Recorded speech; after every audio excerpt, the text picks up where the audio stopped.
It's time for Twit This Week in Tech. What a great panel we have. We're all back from Vegas for the Consumer Electronics Show, and we're going to give you our rundown of the biggest stories. We'll also talk about a very sad story, the passing of Aaron Swartz, and a lawsuit against podcasters. It's all coming up next on Twit. Netcasts you love. From people you trust. This is Twit. Audio bandwidth for This Week in Tech is provided by the new Winamp for Android, featuring wireless sync and one-click iTunes import. Now with free daily music downloads and full-length CD listening parties. Download it for free at winamp.com/Android. Video bandwidth for Twit is provided by CacheFly at CacheFly.com.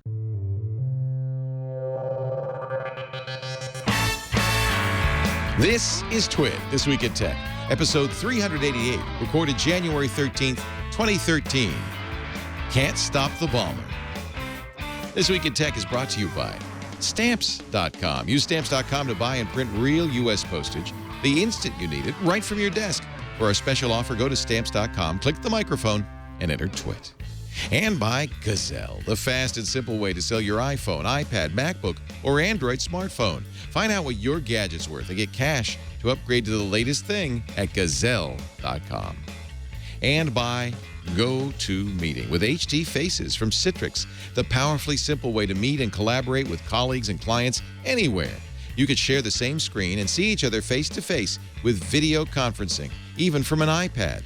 Sign up for your 30-day free trial today. Visit GoToMeeting.com, click the Try It Free button, use the promo code TWIT. And by Carbonite Online Backup.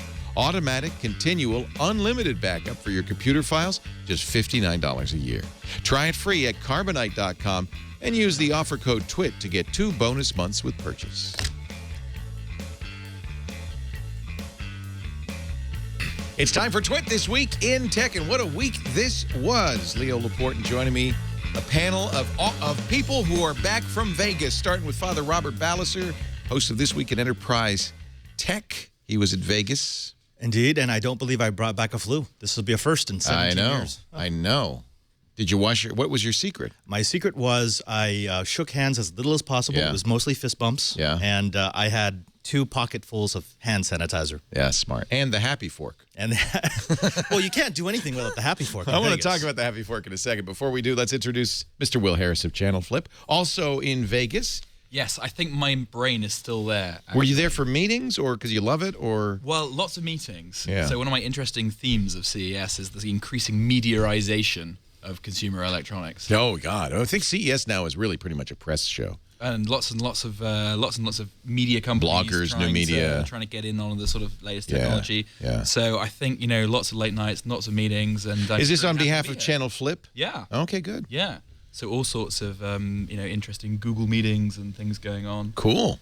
And this is my first time in the Twit studio. It's really nice to have you in person. We have you via So Skype, excited. but yeah, it's good to have It's you. gorgeous here. Nice to see you. Also, Roger Chang of Techzilla.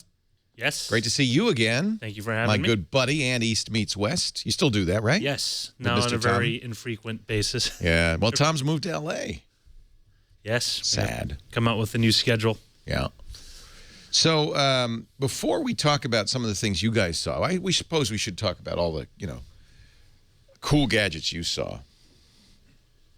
What do you think of this CBS CNET thing? Oh, that's, I think...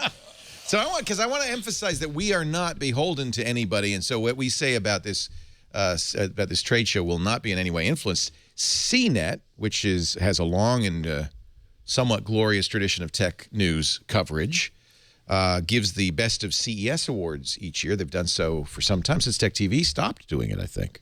No, I think G4 took over, and then well, Tech TV / G4, yeah. They nominated the Dish DVR Hopper as a finalist in their Best of CES awards. Hopper is a very cool product, lets you record multiple channels, I think all the major networks at the same time. Prime time. And then skip the commercials, which has brought them under the scrutiny and eventually lawsuits from most of the major networks, including CNET's parent company, CBS. CBS apparently objected to CNET putting the Hopper on their Best of Awards because of the lawsuit, and the Hopper was disqualified shortly before the winners were announced. CNET attached a disclaimer to its list of award finalists. Good for CNET for saying it, because they could have just gone zzz. Instead, they said the dish hopper with sling was removed from consideration due to active litigation involving our parent company, CBS Corp. We will, and this is the sad thing, we will no longer be reviewing products manufactured by companies with which we are in litigation with respect to such product. It's horrible. This is the nightmares, or one of the nightmare scenarios for journalists, right? I mean, to have the advertising arm reach in, have the legal arm reach in and tell you what you can and cannot cover, or even worse, tell you what you can or cannot award. I have friends in the industry who were bemoaning this. The minute they heard it, they said the only reasonable thing to do is for the CNET editors to quit. I don't think they can do that. I mean, well, they could do that. They're not going to do it because they have to feed their kids. Exactly, but I mean, that's the kind of angst that this is drawn out. I've had friends who say, I will not have anyone tell me what score I'm going to give a product. I will not have anyone tell me which one I'm going to recommend. This is even worse. This is a company who's not even ashamed to say, yeah, we are not going to cover you if you sue us, or if we're involved in a litigation with you. Right. That's just, ooh. But I think it's going to become an increasing problem, because one of the trends that we're seeing over the last few years the mediaization. The mediaization of technology. The fact that, big technology companies are getting into media, big media companies getting into technology, and these kind of legal spats are, in many ways so common that they're always going to start to throw up editorial issues. I mean, you see any of the big newspaper companies that are always, suing each other, and it just becomes a nightmare for the journalists. I think, You're owned by Discovery now. Yes. This could happen to you. Potentially, I mean, right now, at least Texilla's content does not dovetail or any of Discovery's current offerings. But I think it's misleading to assume that this is somehow new. I think this has been the case for decades on. I mean, never happened to us at Tech TV. Well, we had a very strong editorial kind of firewall that was for that reason. And I think it at some point when news became more of a product than actual information, when CNN came online and, hey, look, we now have a product we can sell, suddenly became an asset, and anytime you involve large amounts of money, people start, it starts with, you always get a slippery slope. You start somewhere, well, maybe we won't cover it, we'll just kind of ignore it, and suddenly it starts rolling into censorship, into selective bias. I mean, that's the whole concept behind gatekeeping, right? You let people know what's important based on what you consider to be good or not. I think it hurts us as tech journalists, though, doesn't it? Because now the perception is, Well, I also wonder if it really hurts CES as sort of an entity. Well, because it hurts. You know who it hurts is CBS. Well, because CNET this used to be the Tiffany network. Now they clearly have no dedication to journalism. Because CNET is like the official press partner, right? Goodbye. Of CES, I would and hope they do the CES official would awards. pull the plug on this. Well, yeah, now. because if you're got the CES, press partner censoring what they're going to first thing I do is I go to the Consumer Electronics Association that organizes CES and say, under no circumstances can these awards be handled by a corrupt organization like CNET ever again, or just a company with a vested interest, a conflict of interest, of interest. Because you will run into that issue time and again. Somebody asked me, I gave a keynote on Monday at the Podcast Awards, New Media Expo, and somebody asked me, should I syndicate my content? Should I partner up with big media? And I said, under no circumstances. And this was before this came out. But I said, even then, every time we've talked about doing this with other big media entities, there's been an impedance mismatch, and when it comes down to the final deal, it always doesn't fit, and I always pull back because I don't want to be put in a situation like that. What strikes me is that I come from sort of the home podcaster background. I don't have training in journalism, and so I always look to the big organizations to sort of take my lead from. This is how I should be acting. Yeah, that's not true anymore. Exactly. If I'm a home podcaster, I can say, well, if CNET's going to do this, why can't I just shill for a company that's going to hand me a bucket full of money? Right. Well, I always said, if I'm going to sell out, I'm going to sell out for a lot. That's the if you're gonna have, because I'll have no career after that. If I ever did that, it would have to be so much money that it would have to be again. what they call FU money. I'd have to be able to walk away and say, I don't care if I have any credibility, But the minute you do that, your credibility, your integrity are gone, and it's almost impossible to recover. And I just feel really I feel really sorry for the guys at CNET who are, not the senior editors or not the, the super. You're they're you're really stuck between in a rock and a hard place. I Right. mean, you can't. You either stop earning a paycheck or you totally And who's in a lose your position to do principles. that these days? I have a home for each and every one of them. If you'd like. And the tech specialty press, it's so incestuous. If you put yourself on a blacklist by doing something like that, who else is going to take you? It's such a competitive market that they can easily say, well, we can replace you. We'll find that 20-something that is eager to sell out. And the thing is, this has been going on kind of bit by bit with TechCrunch investing in companies that it covers. This has been happening more and more. And the attitude's always been disclose it and it's okay. And this is what the end result is. And I've been warning against this. People say, no, as long as we disclose it, everybody knows who's in whose pocket. It's okay. No, it's not. Because what happens is things like this where you actually get legitimate contenders for a prize removed for consideration because the parent corporation says you better not. I mean, like card journalism used to be rife with that. We for don't want to decades. get and whenever you're a trade press, you got to watch out about that, right? I mean, hey, let's talk about our new car. We're going to fly out to an island in the middle of the Aegean, and you get to drive a really super amazing sports car. We'll put you up. We'll feed you food. We'll fly you both ways. 4-star accommodation. Just say something nice. And then you get like a bunch of fluff, generally 5 to 6 pages long. Actually, I saw a great article on Gizmodo this week, which was one of the writers who said, we all know that PR is basically just a shill to try and get, give you free stuff to get something out of you. He said, I got so fed up with this while I was at CES this week. I was so tired and so achy and so ill. I just tweeted, I will write anything about anybody's product Just give if me someone money. will give me a back rub. A back rub. You're a back cheap. rub.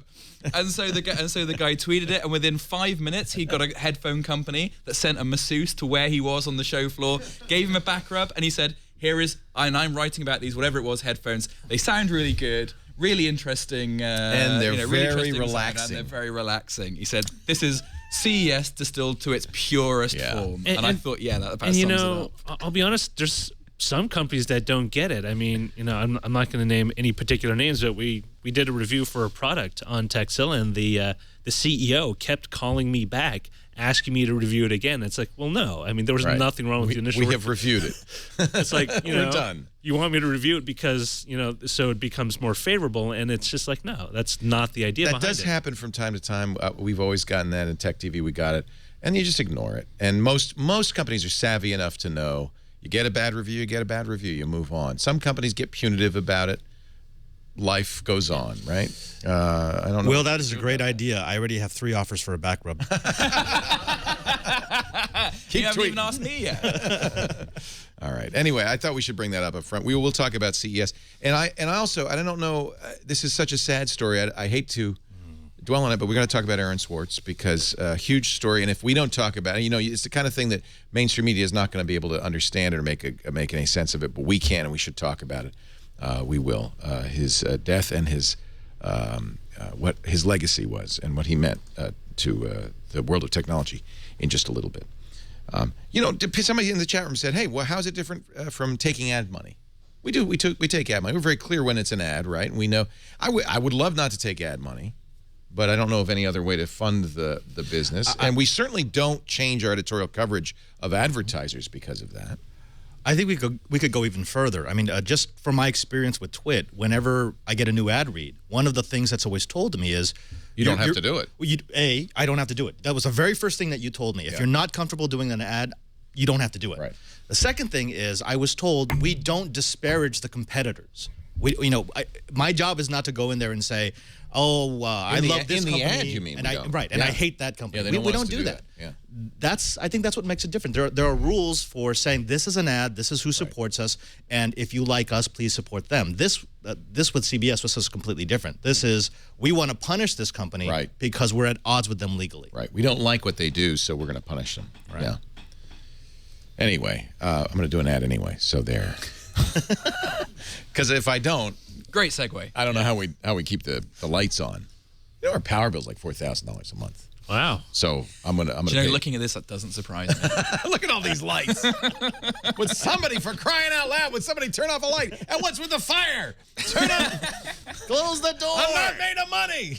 But it's worthwhile, Leo. It makes you look beautiful. It does. even for a little while. So they just turned off the lights. And I feel like I'm saving money, but maybe the wrong way. I think they turned off the wrong lights. Thanks, Chad. I didn't even know we could turn off the lights. So that was a revelation right there. That was good.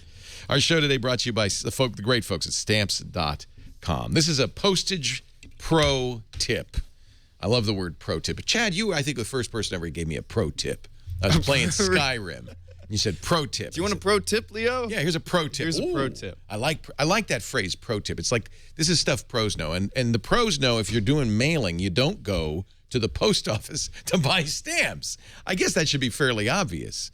You wait. It's a waste of time. You wait in line, park, and all that stuff when there's a better way. Now, maybe the pros think the right way to do it is a postage meter, but that's not the modern way to do it. You do not need a postage meter. It's so funny because I see people waiting in line at the post office with their postage meters to get them recharged. You don't need that. You don't need special ink. You've got a computer, right? You've got a printer, right? That's all you need. Oh, and Stamps.com lets you buy and print U.S. postage from your computer, your printer. You don't need anything else, no special ink, no postage meter.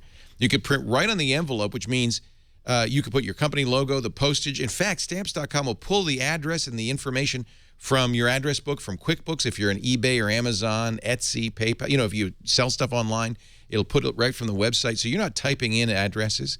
You're just printing right in the envelope or printing right on the sticker for the package.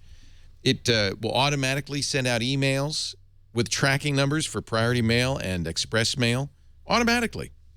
It's just the fastest, easiest way to turn yourself into a professional shipper. So if you do a lot of mailing, you really want to use Stamps.com. You also get discounts you can't get at the post office, up to 21% on express mail, up to 15% on priority mail. It gives you international mail, too, fills out the forms for you. Certified mail fills out the forms for you. There really is no easier way, no more accurate way to mail. And when you get that scale, now you always have exactly the right postage. You just plop the letter or package on the scale, boom, it prints out the right postage. Now, here's the scale, here's the deal. If you go to Stamps.com, look at this, special offer, $80 value. Wait a minute, $25. That's nice. That seems like you get $25 free postage, you get the scale. That seems nice, but I got a better deal for you. Click the microphone and enter the offer code TWIT on the resulting page, and that $80 bonus value turns into a $110 value. It's more free postage you can use over several months. You get the digital scale, you get a $5 supply kit, and you get a 4-week trial. Stamps.com. Make sure you use the offer code TWIT. That way we get credit and you get the extra postage as a way of saying thank you. It's how we do our mailing here, and it really is the best way. Stamps. Jessica Corbin. I bought her Fitness RX. Have you tried that yet? Jessica used to work with us. She makes a thing that measures your vitality and stuff. It's an iPhone app. I got it, Stamps.com. She's smart. She watches. We thank them so much for their support. Jab says, why are your commercials so loud? Because I'm talking louder. I don't know. Are commercials louder? Do we turn up? Chad, do you turn up the commercials? I don't. I'm going to talk more quietly from now on. Just bring it down. I'll bring it down. I think it's because the rest of us aren't talking. That's why. Hey, before we get back to CES, I think we should mention Aaron Swartz. What an interesting fella. Teen prodigy. If you read Cory Doctorow on Boing Boing, had a very touching, heartfelt eulogy for Aaron.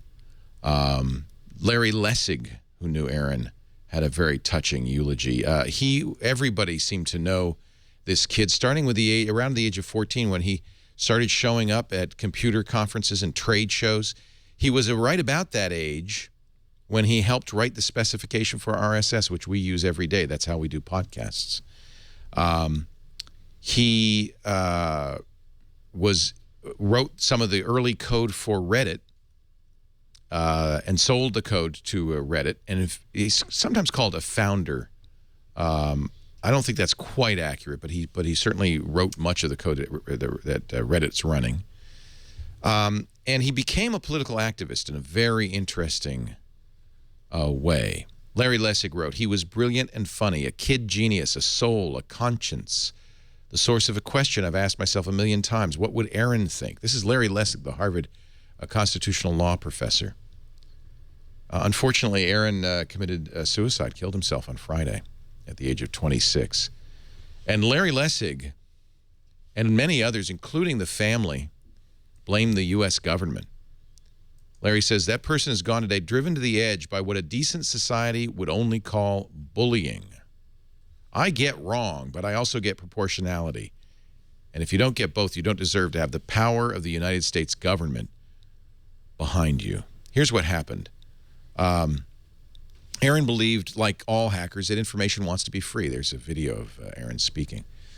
He started freeing information early on. It's interesting. He liberated That's a great way of putting it. the U.S. Legal code. So there's a system called PACER that gives you, in the United States, gives us access to case law, paid access to case law. Now, case law is public domain. Case law is what all the courts have ruled about stuff. It's what you would use if you were defending yourself, what the precedents, what the legal precedents are. You know, every lawyer has a law library, but then they also go online to PACER. And for a fee, they download these judgments. But those judgments belong to all of us. They're public domain. They're the U.S. courts. So activists built something called Recap and encouraged its users to take their case law downloads after they did it and post them on Recap. Perfectly legal, because it's our stuff.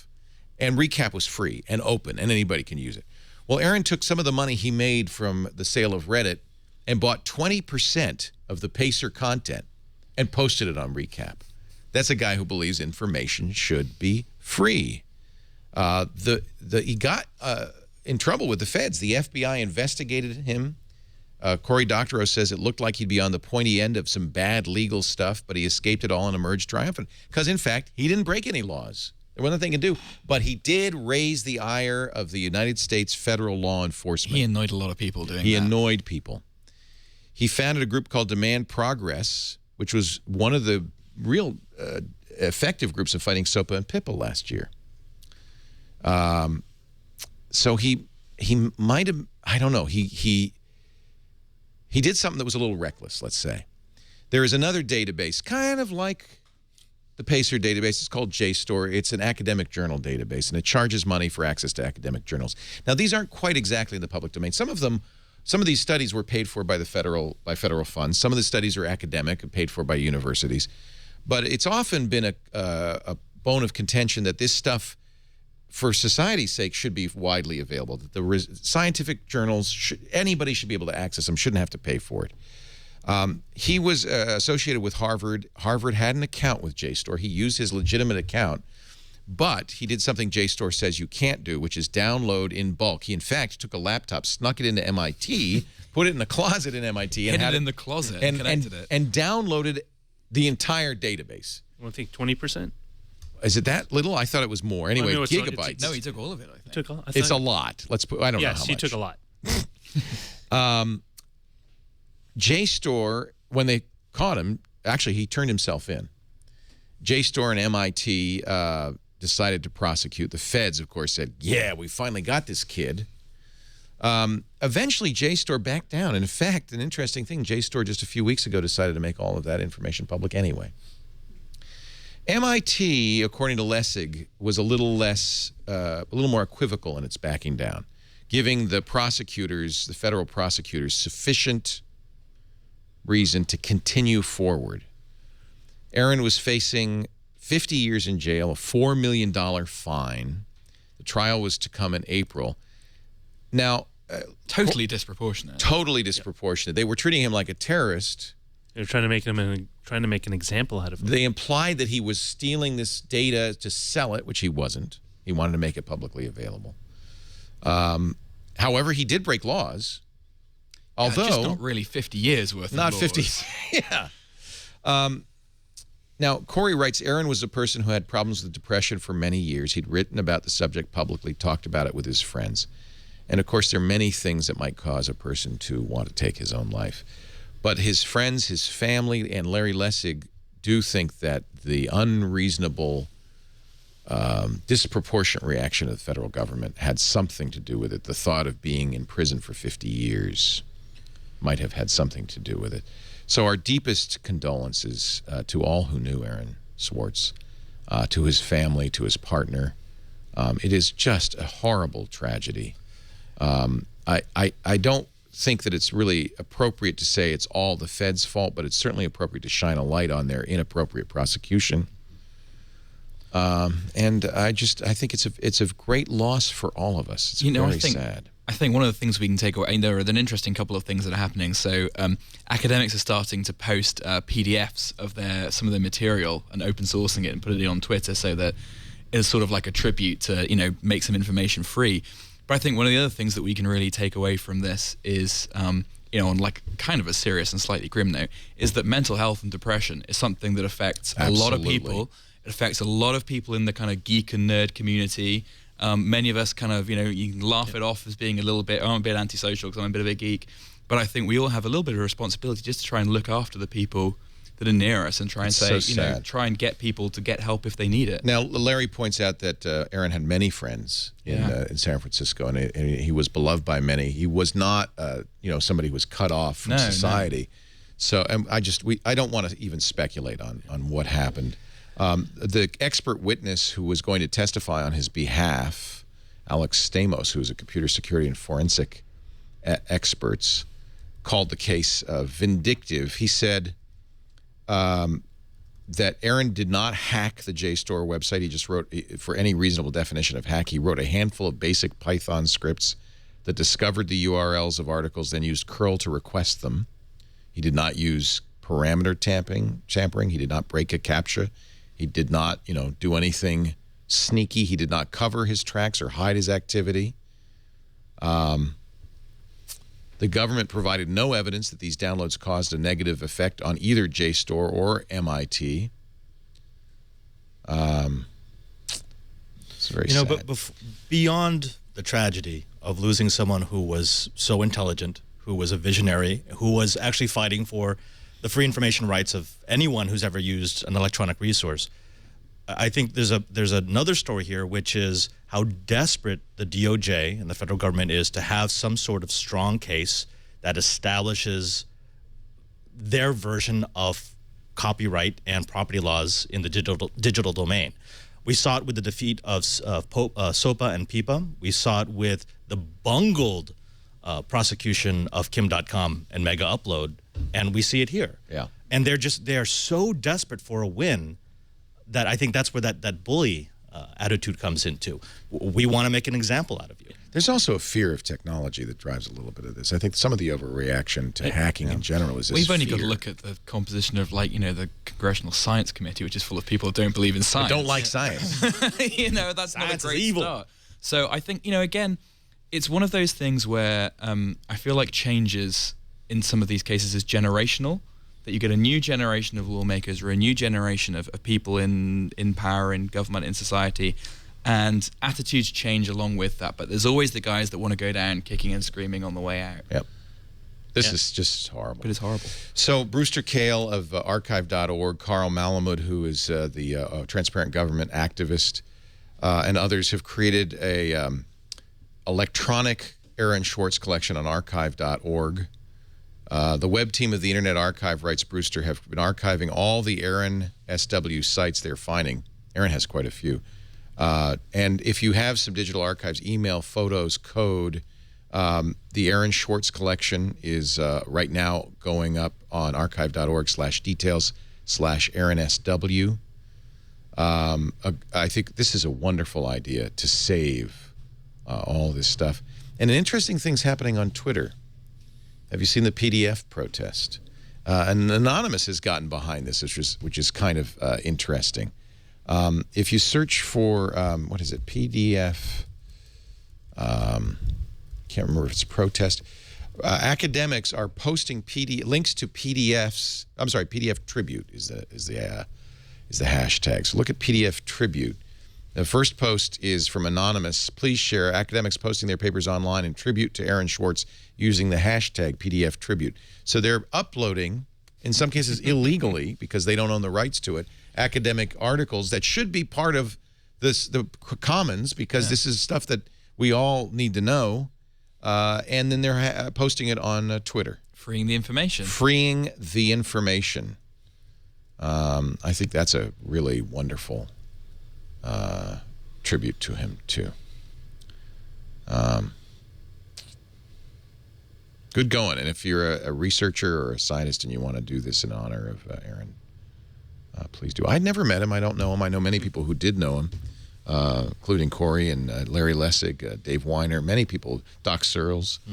Doc has a picture of him at 14 with Dave Weiner in the background. He's writing RSS, the RSS spec. You know what's interesting is he could have just taken what he knew and his talent, and he could have just amassed himself a personal fortune. He could have cashed out. He could have cashed out. He could have totally went, like the route that we see today, where people become, superstars and they can trade on their name for all sorts of favors. And he didn't. He actually became a very proactive in making sure that he held on to his beliefs despite all the stuff that happened to him. And I think what's so amazing is that, what's kind of sad, besides the suicide, is that he is a rather rare individual in that respect. I mean, it'd be one thing to say if there were, literally thousands of Aaron, Swartzes around, but they're not. Yeah.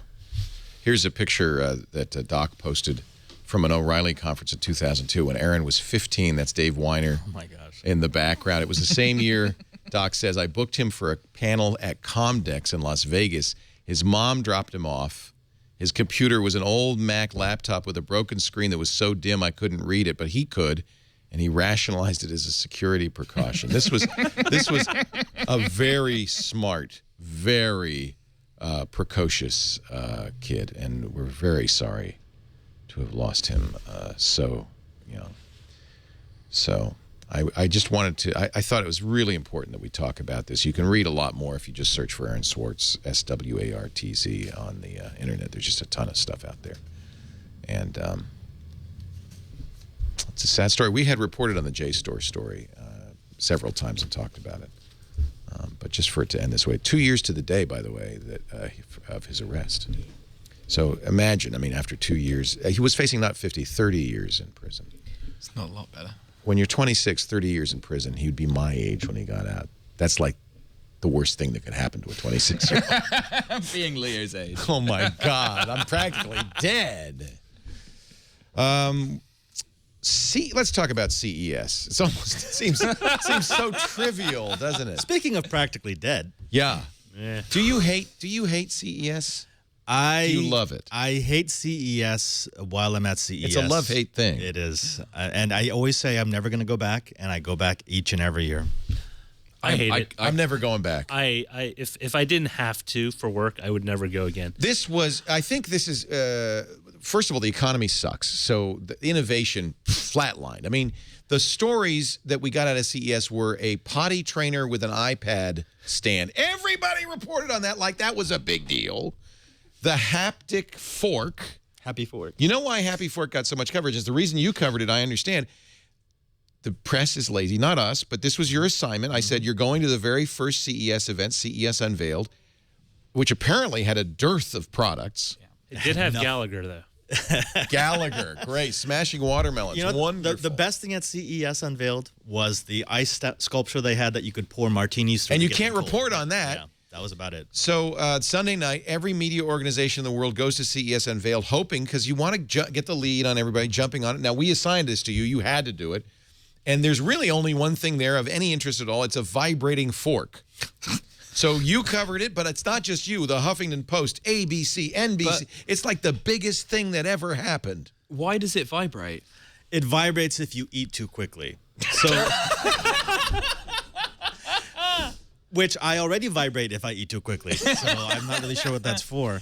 The idea is it gives you feedback. So yeah, it does all the count. It has a Bluetooth it's connection. $100. It's a $100 fork. And you need an iPhone or an Android phone. I don't know. I kind of disagree with you guys. I thought CES this year was really good. And I thought there were a lot of interesting things. Wait. Better than last year. Let me ask you, how many CSs have you been to?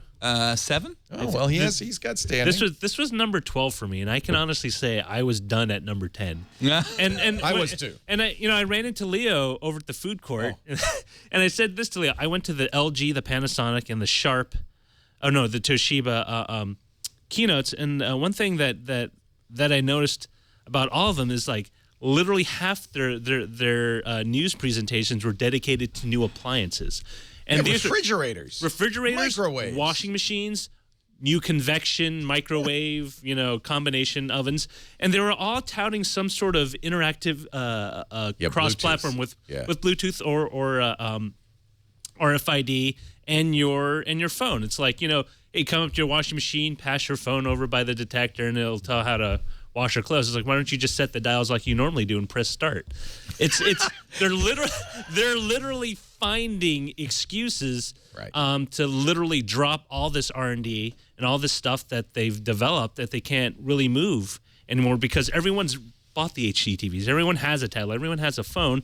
And they're trying to drum up excitement to get kind of consumers buying it. And people are saying, well, look, I'm tapped out. I really don't need it. And there's really nothing that special about it. I mean, 4K TVs look awesome. They're great. Not enough content. I know there are movies coming out, and there are movies that were shot in 4K that you can put on it, but are you going to really spend $12,000 to upgrade from your HD TV right now when the amount of content that is in that... But that's not the point. You still have to develop the stuff even without the content. I mean, the content's coming down the line. The point about CES is that, it's the stuff that you're going to see mainstream in 12, 18, 24 months. You can't say that there's no content now, so it's not that there's no content. I think it's stale content. Cover story on The Economist this week. It's from Britain. It's good. Rodin's famous sculpture, The Thinker, he's sitting with his hand on his chin. He's sitting on a toilet. Oh, that's a great And article. the headline, will we ever invent anything this useful again? The growing debate about dwindling innovation. Now, I am not going to be like that patent inspector in 1920 who said everything's been invented. That's obviously not the case. But it does feel like we're on a plateau, does it not? I think maybe you could get that impression maybe if all you were doing was looking at CES. I think one of the trends that comes out of CES, I think one of the trends that comes out of CES this year is that increasingly the big companies that have got really big stuff to do their own thing. They're doing their own thing. Right. But if you look at, big picture thing about what's happened in the last year, you've got, SpaceX blasting off into space. You've got Tesla delivering the first, all-electric sedan. You've got all, there's lots of amount of innovation. Interesting stuff. But if you go to CES, mostly what you're seeing is amazing televisions, some nice tablets, some nice laptops, and some fridges with everything. But see, that's why I almost never cover the central hall. I stay away on purpose, stay away from the central hall because that's bigger TVs, bigger appliances, internet-connected toasters. Yeah. I try to go to the Innovation Pavilion. So I spend a lot of time in the Venetian, a lot of time in the South Hall, where I get to see technologies that are in their rawest form, like, flexible displays and curved displays and haptic feedback that could be used for something later on. That's where the innovation comes. Oh, that's the Qualcomm, isn't it? Yeah. Don't keep going. Keep talking. Sorry. Keep talking. Don't. I'm just going to undermine you later. Go ahead. So there were a few diamonds in the rough. The problem is this year it was a really loud CES, and so it was incredibly hard to find it. In fact, the two that were pushed above all the noise were the Happy Fork. And because it was my position is because it was the first thing anybody saw. Yes. And tech journalists now have become like ducklings. They got imprinted by the first gadget they saw, and that was the story of CES. And the Oculus Rift. Yeah, but that's not that. First of all, it's not out. It's a Kickstarter project. It's in prototype. I'm actually going to get one. I donated to it, but and by the way, have we not seen virtual reality visors for the last 20 years? It's nice, but it's still a little heavy. It's still a little bulky, and there's still a degree of you're only going to use this if you're a geek. Right. I think the reason to go to CES, if you go, is to see the TVs, because everything else you can read about online. And as you say, Microsoft, Apple, Samsung all announced their big products at their own events, not at CES. But you can't see the TVs this year's and maybe next year's TV unless you go to CES. And I have to say, 4K Ultra HD looks great. it looks awesome. Even better, Ultra HD OLED. Yeah, that looks Sony OLED. Freaking amazing. Oh. I can't wait to see that. So I have to say, I do believe that there is some stuff there that's innovative and interesting. Yeah. And the price came down. I think it was only $14,000. Yeah. Did you see the Hisense had a 110-inch Ultra HD display for? Oh no, this is Westinghouse's. Hisense had one too. Westinghouse's was only $300,000. Oh, it's okay. Not bad. And you have to take the roof off to get it in the door. The best thing I saw at the Hisense booth was honestly a band. By the way, we should just say Hisense was in Microsoft's booth. Oh, this is Microsoft's replacement. So the thing they had at their booth was like every hour, like on the hour, they'd have a band that jammed playing one guy on a didgeridoo, a girl on a violin, a guy with a steel drum, a guy with bongos, and all they would do was like run around the booth, like prance around the booth, having like a jam didgeridoo session. It was really obnoxious. It was absolutely right. But imagine that with a little bit of like a Okay, I got to play the video. crazy. So instead of Microsoft, is this where the video? I want to find the video, the Qualcomm video. Do you have that, Chad? So Microsoft for the first year in a long time, no keynote. Was Gates for a long time, then it was Balmer. It was the first keynote of CES on Monday night, leading off the Tuesday opening. This time it was Qualcomm. I mean, you couldn't pick a We company could that's more reenact it. opposite, could If you? you We like. don't have to because The Verge did a great cut down of what has to be the strangest. bizarre. I didn't go. Did you go? No, I'm so watched sad now. Watch the highlights on the. Here's the highlights from The Verge. I've got a video. I don't know if this is the It was one. watching a train wreck. It was so bad you just wanted to stay and see You if could it was play. going to You get could any play worse. my screen. I think this is it. I don't know. If Brian this- Bishop, and I can see through space and time.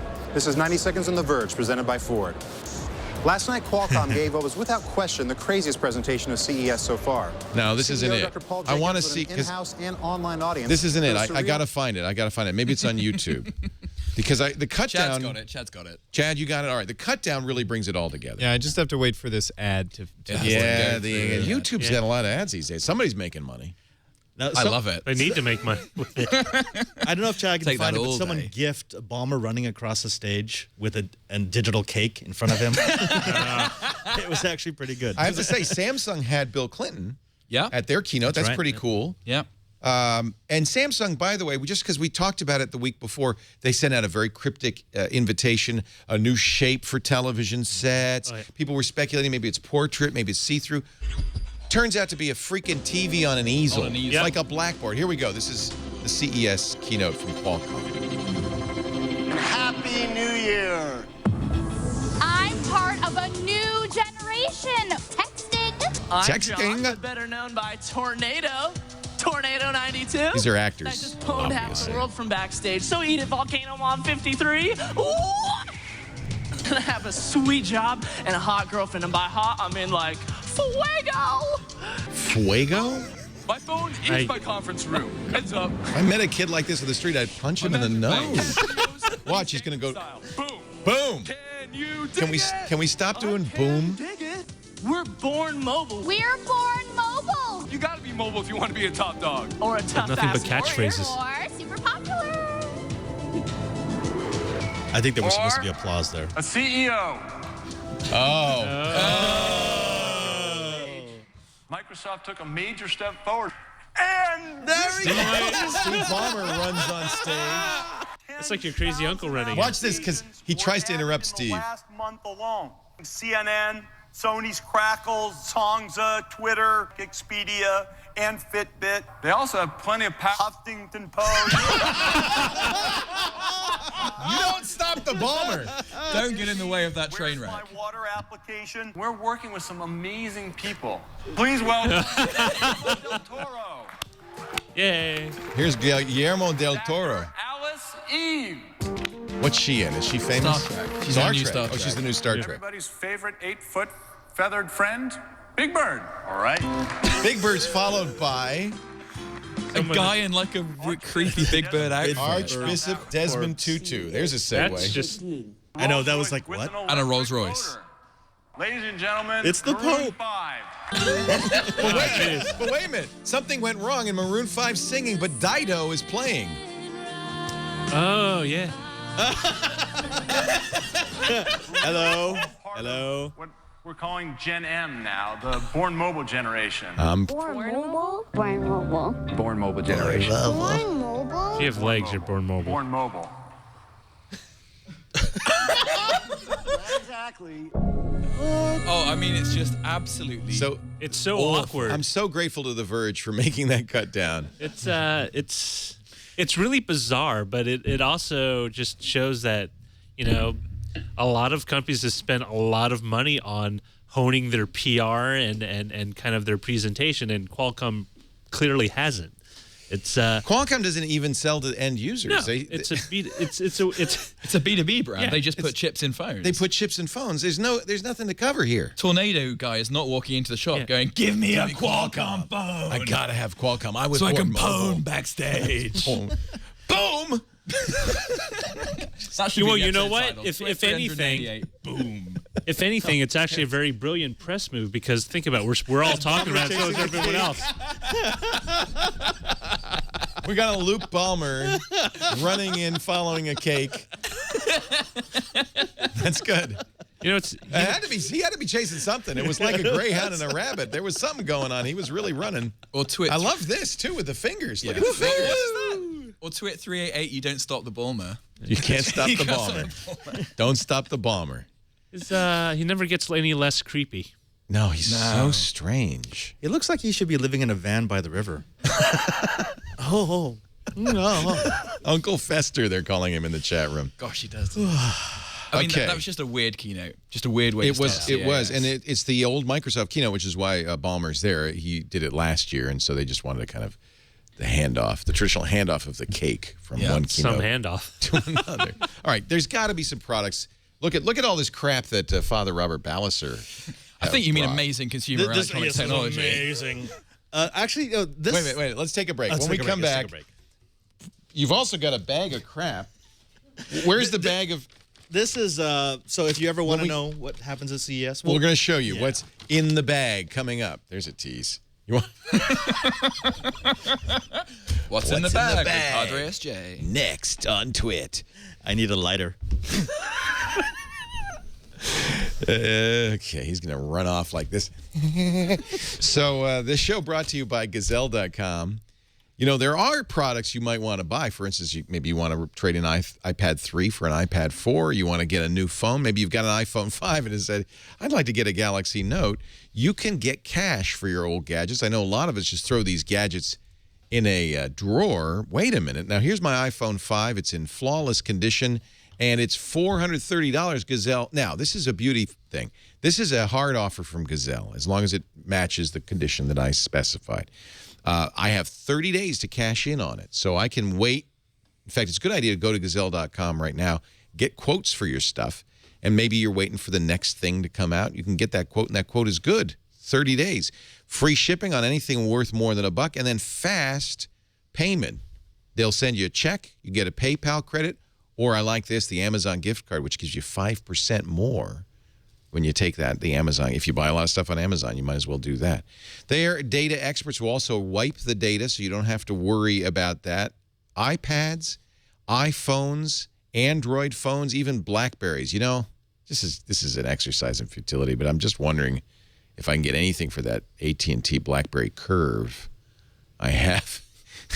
What, you want to take a guess how much that Curve is worth? $5? $10? $10. Let's see. It's in flawless shape because I never used it.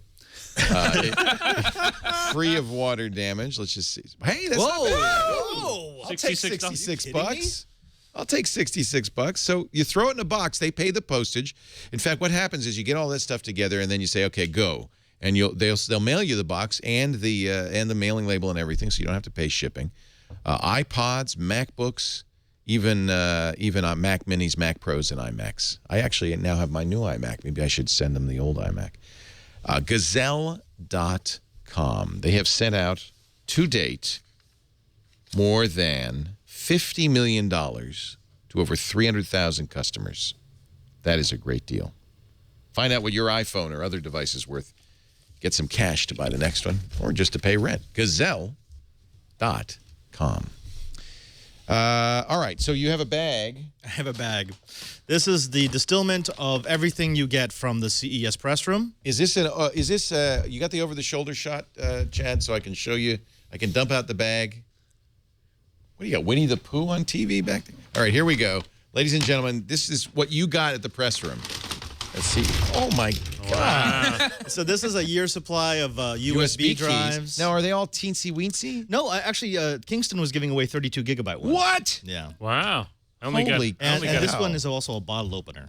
So, I'm not really sure That's the other what's essential on thing these for things. CES. But, you know, we used to come back with reams of paper. So this is probably a better, at least it's usable. And you can reuse them. Yeah. This was the booth that had naked women who would come out every 15 minutes. Was that the body painted people? Yep.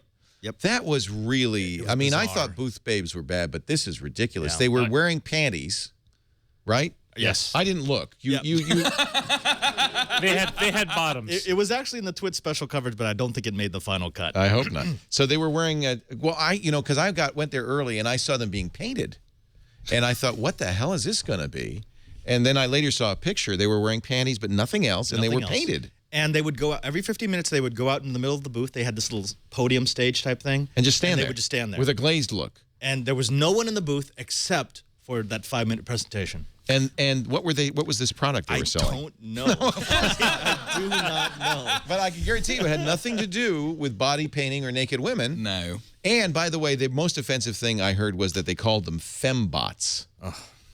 So there you go. So, Welcome to 2013. Yeah, for a while there was a brief period when the whole idea of having attractive babes, naked women declined. or semi-naked women declined, but now it's back in force. I volunteered to be painted. They did not. They did not take me. I think a couple of chunky guys like you and me, it would have evened it out. That definitely would have gotten some attention from the trade show. And then people would be going, whoa, what are you selling? Yeah, I don't want to look at that, but what else you got?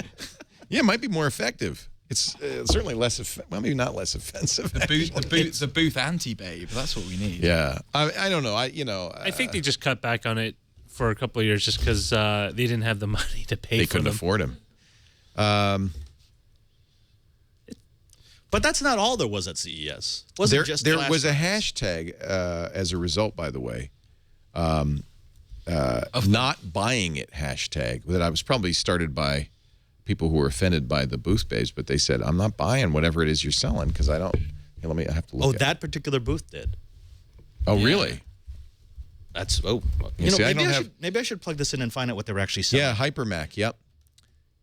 What were they selling? Unbelievable. So not buying it because this is an appropriate way to sell hard drives. And then, of course, the picture. So you know what we're talking about. That's it. Oh, Hypermac. I know who Hypermac is. That has nothing to do with what they sell. That's ridiculous. That's ridiculous. And there were quite a few not buying it. I was just looking for the angle. Something there of Hypermac. Say again? Scroll up a couple. Say again? CEO behind Oh, no, he's putting... Oh, yeah, that's not good. Yeah. What?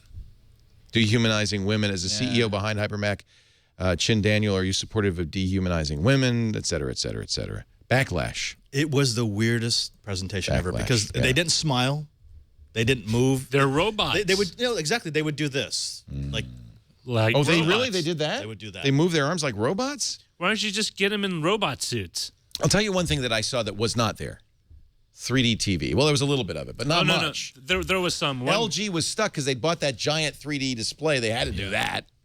But there weren't a lot of glasses put on. That was a lot of headlines this year. Is 3D dead? I saw one from Stream TV over at what was not Digital the glasses Showstoppers. free TV. Oh my God, that thing gave me Does a it work? migraine. It works. It gives you a migraine though. It's ridiculous. So the idea is they're doing some sort of weird diffraction thing so that you don't have to wear glasses and you can move. It's not lenticular, right? Oh yeah, you can shift around. The thing is the image is kind of wavy, kind of like if you have too much to drink. Oh, great. And so it's Grace was with me and she was sick immediately and it took me about 2 minutes. I was sick for the next 10 minutes. I was like not vertigo but kind of borderline nauseous. Like motion sickness that you get from playing like a bad video game or That's something. a successful product. And I was like, it's great. And then 2 minutes later, I was like, I don't feel so well. But what happens if you drink whilst you're watching it? Does that then counteract? Do the two forces then? Maybe it's the drunk TV. I have never seen so many USB keys in my life. I have a fetish. Dude, is it allowed that you took 3 from Hyder? No, see, you wait till Friday. You make friends with the woman who's actually guarding the USB keys. Oh. And you open her bag and she just dumps a bunch of stuff. So you socially engineered your way into extra USB drives. Well, these are the keys I will use for the next year. These are the hot commodities from CES. It's the power of Jesus. That's what he does. The power of Jesus compels you to give me that USB key. The multiplication of the USB drives. You see the collar? So, right. So donate. Price compels so you. the idea is that these are their press kits. Correct. They don't have to give you press kits. They just give you these USB keys with the press kit. And you might presume some of these companies. Occasionally you might look at them, but usually you just reformat the thumb drive and stick whatever family photos. What this tells you, though, is how cheap this stuff is. It's great. I don't trust these because it's You can't so trust them. easy to put an auto script tool on one of these things so that when you plug it into your computer, it just infects you. I wipe them. They all wiped.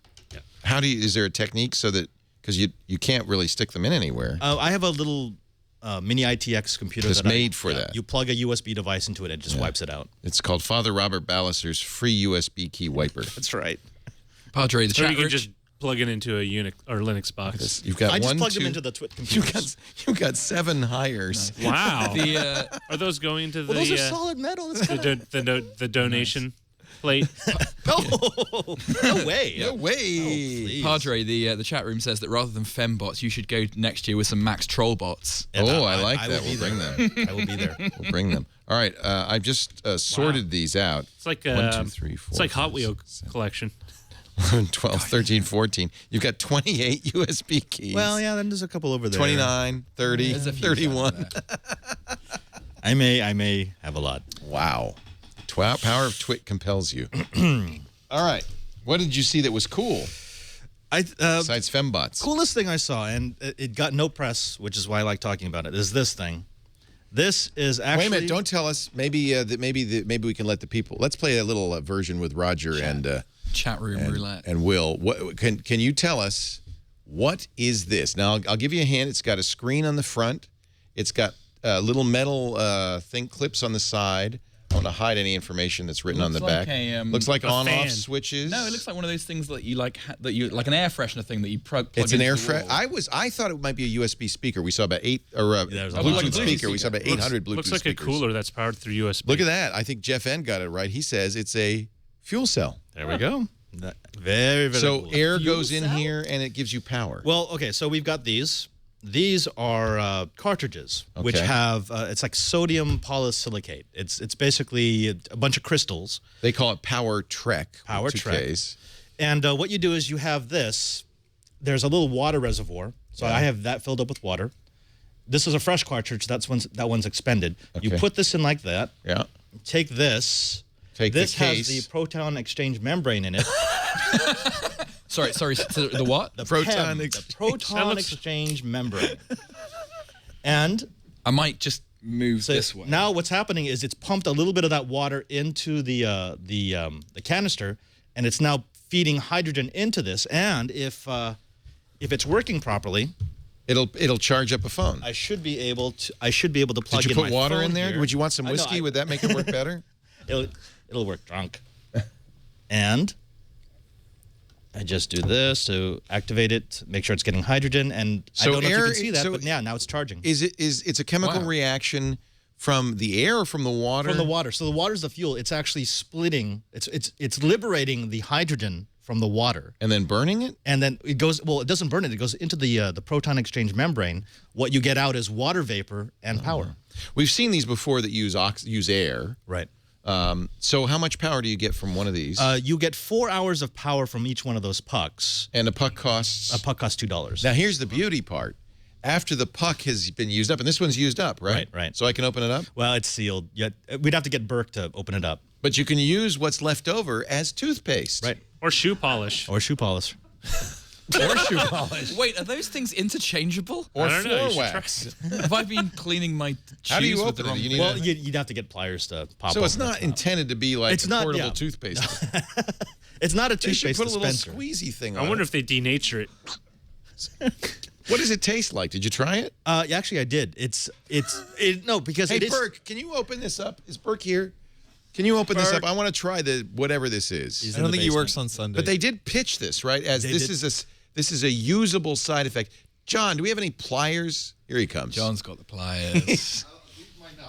What is it made out of? It's sodium polysilicate. It's the abrasive element for toothpaste. Oh, well, it's not toothpaste. It's something that's in because toothpaste. you add flavoring into toothpaste so people don't gag when they. Are put they it in their promoting mouth. the idea that you might want to use this later? Can I open this? Yeah, sure. I should ask you before. You might want to be using this for... he's inching away. Everyone's moving. It just creates hydrogen. I mean, that's just explosive. Oh. No, just kidding. It's expanded. It's flammable. That's right. It just burns don't quickly. blow it up. It's fine. We haven't got anything that could set anything alight. I mean, Caution. oxygen and. But the other cool thing about this is it's an unlimited shelf life. So you could get a bunch of these pucks, and they'll sit on the shelf forever until you need them. Oh, that's neat. Until the end of the world. Until the zombie apocalypse. And so you need no power. It creates power from plain old water. Right. It's a company called MyFC, My Fuel Cell. We've seen It's called fuel Power cells, Track. a variety of fuel cells before. I used to have hearing aid batteries. Oh yeah, based no. on I mean, this. there's been a company called Horizon that's been making fuel Right. cells for a while, but this is actually portable and affordable. The unit's about $200 to $229, which that's pricey, but still for a fuel cell that's cheap. And the pucks are $2 to $4 each, depending on how much capacity you want out of them. And each one of these could power up your phone. It could power up your lighting if you have emergency LED lighting, your GPS device. They sell it as a sort of a ruggedized outdoor device. Yeah, for But, camping, that's like an emergency thing. Yeah. Safe for aircraft cabins, it says. I actually brought this on the Well, that would plane. make me nervous. They gave me 2 of them. The other one is currently on its way to Seattle, I think, because cool. Delta doesn't like me. All right. What else did you see of interest? Well, this There actually... were a lot of headphones. Yes. Oh, celebrity headphones. I'm Celebrity. so over Is that all that. because of Dr. Dre? Is that can we blame Beats for this? I made the mistake of going into the Monster press event. That's a problem. And I have never seen. We're probably never going to get products from them again. I've never seen so much shown with absolutely no new technical advancements. Headphones. It's literally all they did was announce new partnerships. So they had Exhibit, Nick Cannon, Sheila E., Give it a try. Sugar Ray Leonard, all on stage, kind of talking about these new headphones, and they were. It was funny because I think. Sugar Ray wanted to leave as quickly as possible, but you could just see it's like, why am I standing here? There's just a bunch of models with like fake rhinestone headphones prancing around the room. I don't want to get bizarre. sodium silicate all over everything. It might. Well, Will don't it get them on the explode? thumb drives. They could still be useful. But it will drip. The whole celebrity headphone thing is very strange, and it's. I think it says a lot about CES. That really CES is about marketing. It's about definitely. BS. It's not about innovation in any way, really. It's about making something attractive enough that Best Buy or whatever electronics store is going to care. Right. Okay, but let's think about the stuff that was good. Did you guys see the Steam box? Yes, I went to. This is exciting. This was 3i. No, the XI3. So XI3. That's it. the company, or that's the. They've been making these beautiful little mini ITX cases for a while. They've been. Now, this is the thing. They will neither confirm nor deny that they have anything to do with the new Steam box because of contractual obligations. Okay. But I mean, you can kind of put 2 and 2 together. But what's so great about it, if you actually haven't seen these things, they're super tiny. They're beautiful. They're about. Oh wait, yeah, you have one on screen. They are powered by AMD chips with embedded GPUs on the core. I priced one out just to see, about $1,000. Are the AMD processors okay in here? I mean, Well, that's the big question mark because AMD has traditionally trailed Intel when it's come to out-and-out performance. But one of the things that XI3 was touting was because it's literally GPU on die and the rest. The power usage is so low. He was on one of the lower usage models of their entry level unit was about I think 14 watts. Yeah. And then 18 at max. They have a Athlon 2000 Plus version with 8 watts of power use. Athlon 2000 Plus. The 3400E is 22 watts. Lord, that is. It's kind of old. Old school. Yeah, it's pretty old, isn't it? So I mean, the exciting thing is that whatever this Steam box ends up being.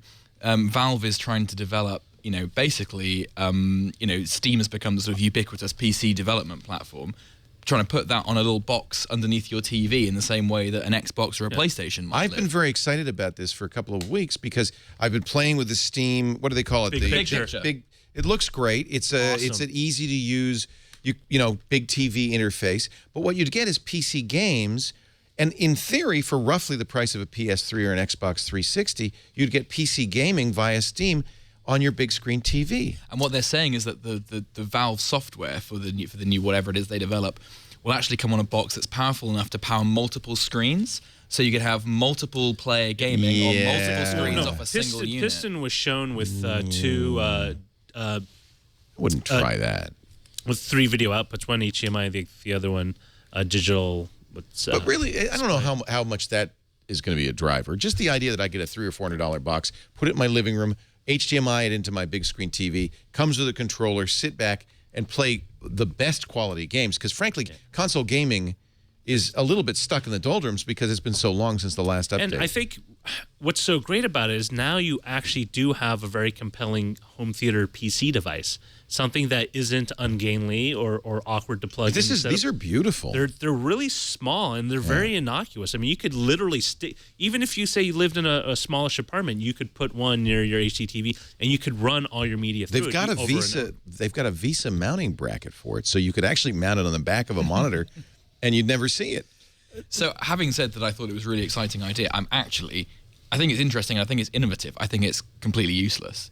What? Which is that I just don't see that if the last decade of home theater PC building has taught us anything, is that nobody really cares about building home theater PCs. Look at these. They like Xboxes, they like PS3. Look at the Windows Media Windows Media Center that's been killed off in Windows 8. Died. The Windows Home Theater PC server thing that sat and served. But those were media centers, not gaming devices. Xbox done fine. PlayStation 3 done fine. But the great thing about gaming on Xbox or PlayStation 3 is that it's one thing. You pick a disc, you know it's going to work. Steam is already talking about having 3 tiers of hardware to deliver, and you're thinking you're introducing a level of complexity that you just don't need. So what's the thing? It's exciting. And yet, this is all downloaded. The nice thing about Steam, you buy it, you can play it on your PC, and you can play it on your home. It's tied to your account. Your device. I've already bought a lot of games via it. I mean, I love Steam, and I think it's a big. I don't know how many members of Steam has, but that's a big player in the PC market. Bringing it to the home theater might be a different. And it's interesting because they weren't the only ones announcing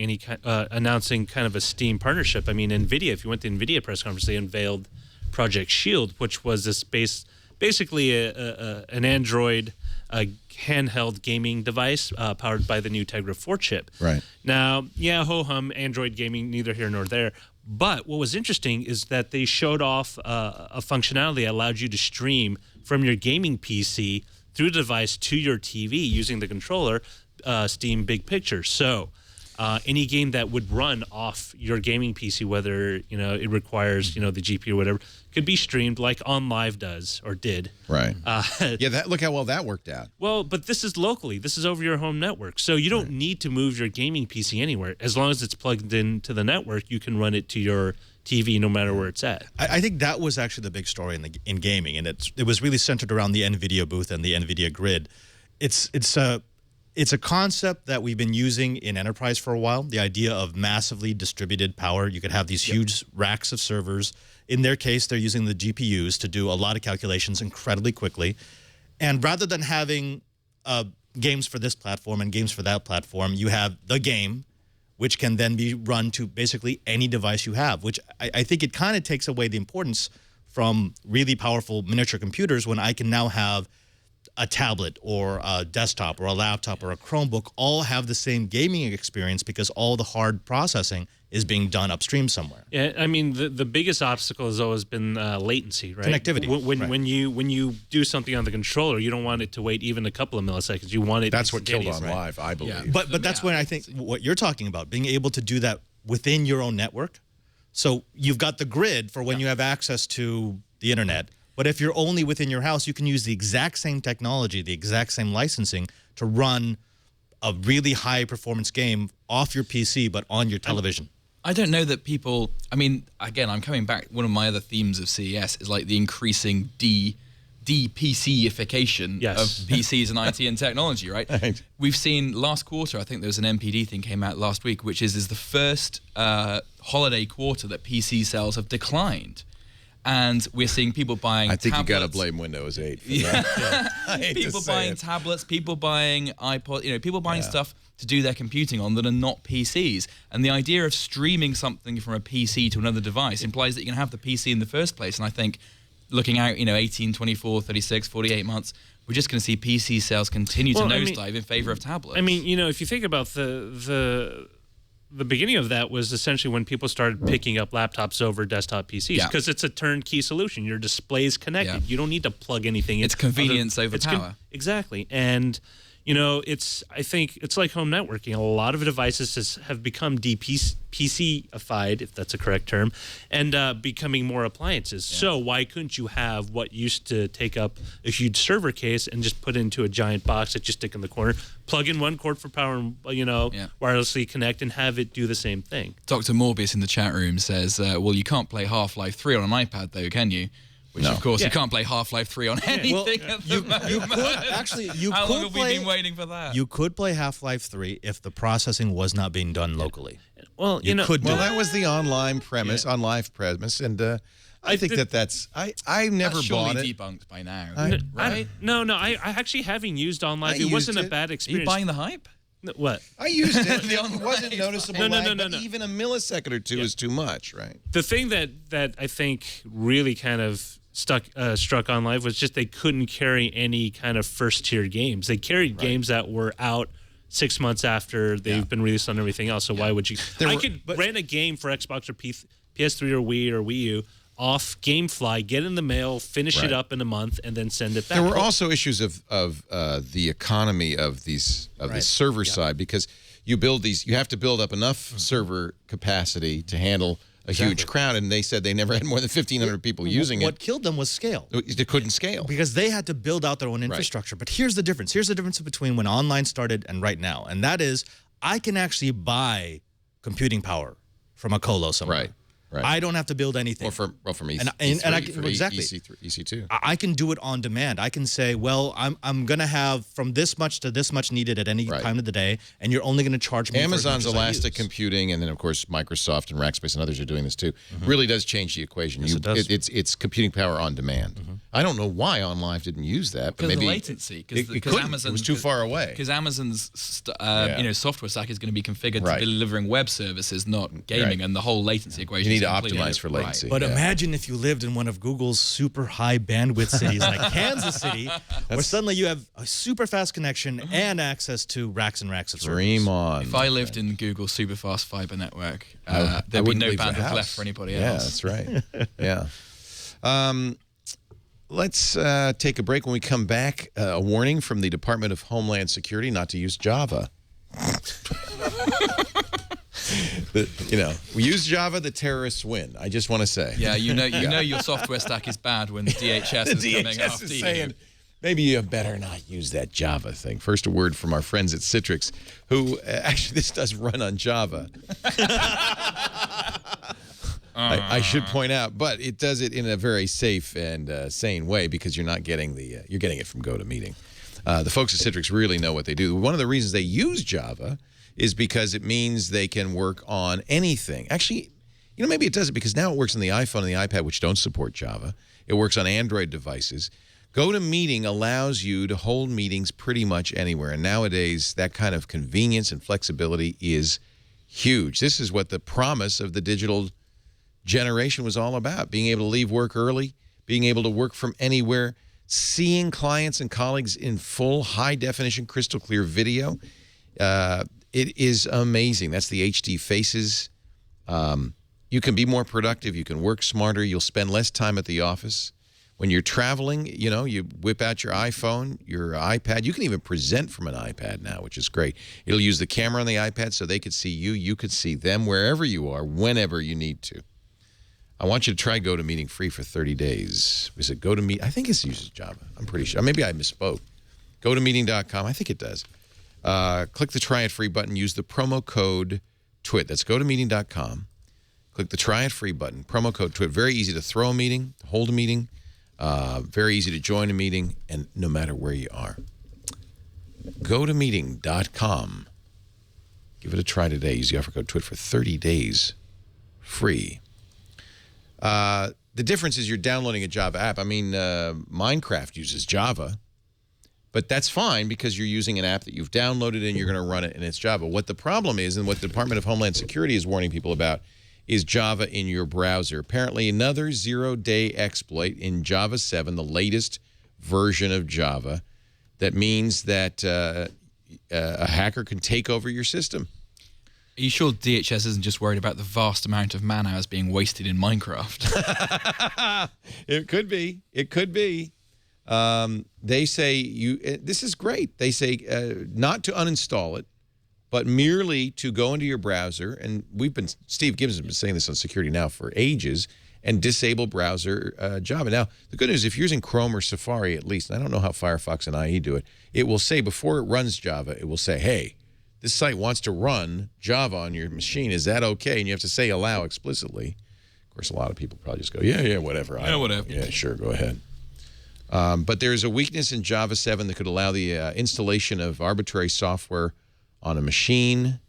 The DHS says there's attacks happening right now in the wild, and they're advising you to disable Java in your browser. It's kind of complicated to do in Google Chrome, but the good news is in Chrome, it warns you anyway.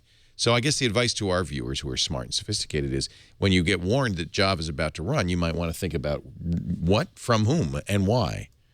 And if you're playing Minecraft, that's okay. If you're doing GoToMeeting, that's okay. But you might not want to do it on hacker.com. Those guys at hacker.com, yeah, they're always out. Yeah, they're bad. And I don't. Internet Explorer, I think, does not warn you too much about what's going on. And Oracle's response is, yeah, we're going to update Java. When we feel like it. Yeah. Alex Jones says this is overreaction. The king of overreaction. Is that the same Piers Morgan Alex Jones? Yeah. Psycho Alex Jones? The king of overreaction says, this is overreaction. This is overreaction. Wow. Well, I definitely take that guy seriously. Yeah, Homeland Security actually is getting more and more involved in cybersecurity. This is not the first time they've given us a warning about things not to do. There's also updates for Flash and Adobe Reader. Problems there as well. You just turn all that crap off. Yes. I would think DHS should be more worried about Eric Schmidt going to North Korea.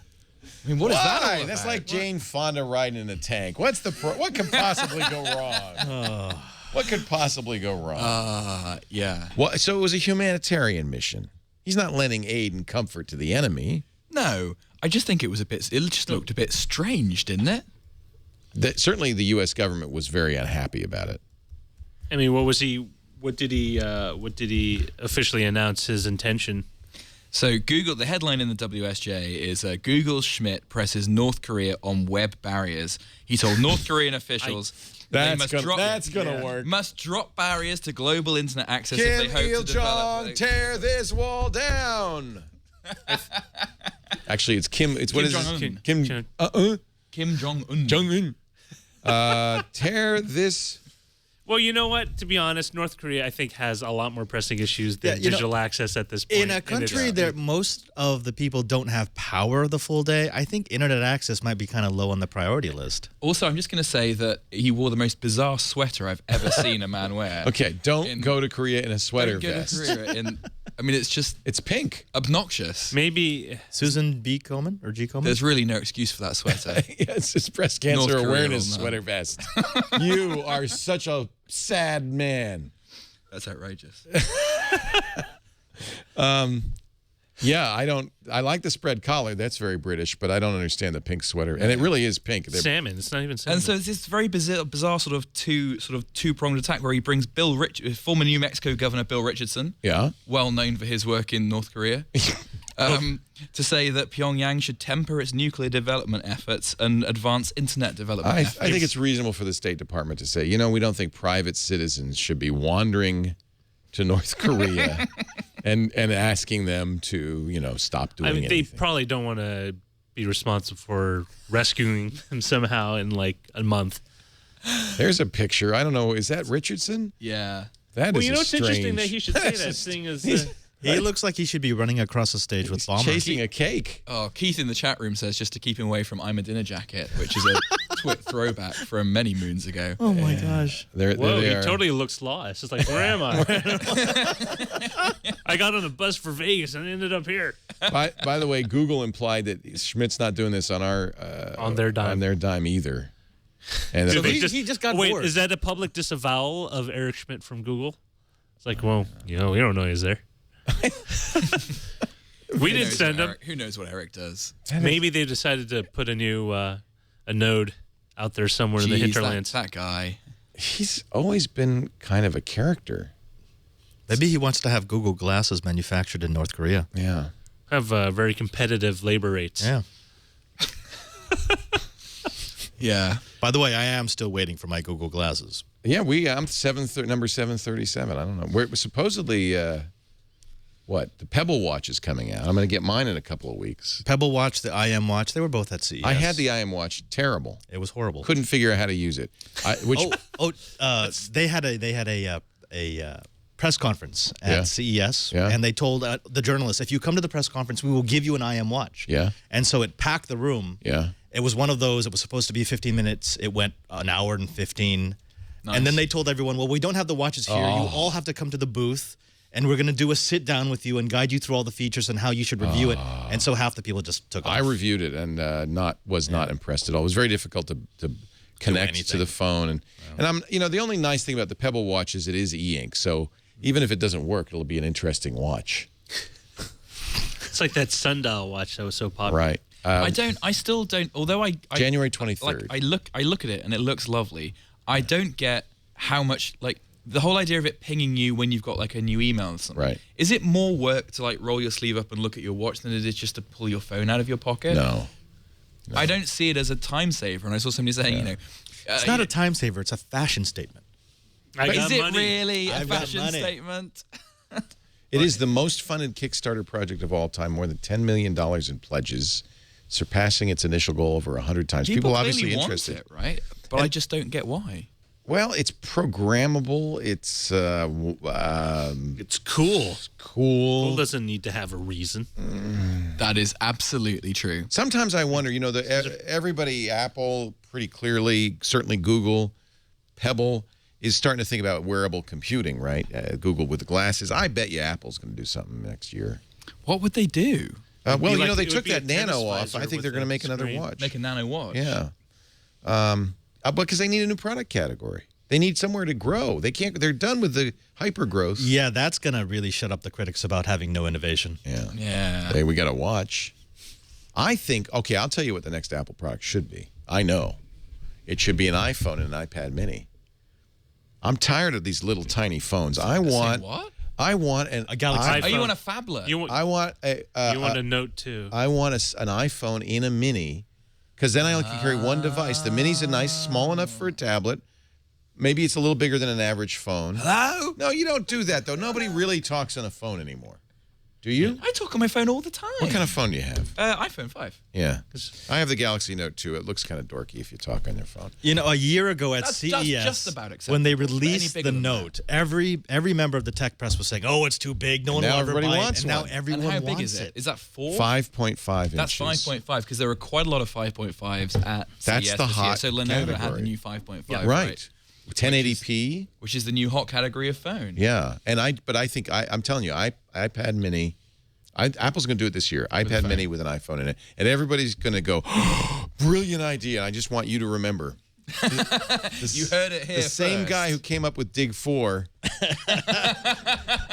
iPad mini phone. And their slogan will be iPad phone home. I'm not kidding. You watch. Ken from Chicago mentioned that Huawei had a 6-inch phone. And yes, they did, but also, I have a great picture of this. If you passed by their booth, for about 2 days on that huge screen, they had their version of Windows, and it had an error dialog box. I guess that no one had access to the room where you had to clear the error. So embarrassing. It was all in Mandarin. I couldn't read it. But really right in the center, it looked like that OK dialog box. God. A little sad. You've upset the party. Yeah, that's not impressive. I like that Chad's got the Windows 95 now on the back. That's good. We're booting it up. It's going to take a while. It'll be booted up by the end of the show, I'm sure. Oh, I have the connector that you're going to want, Leo. What's that? So this is from Energy.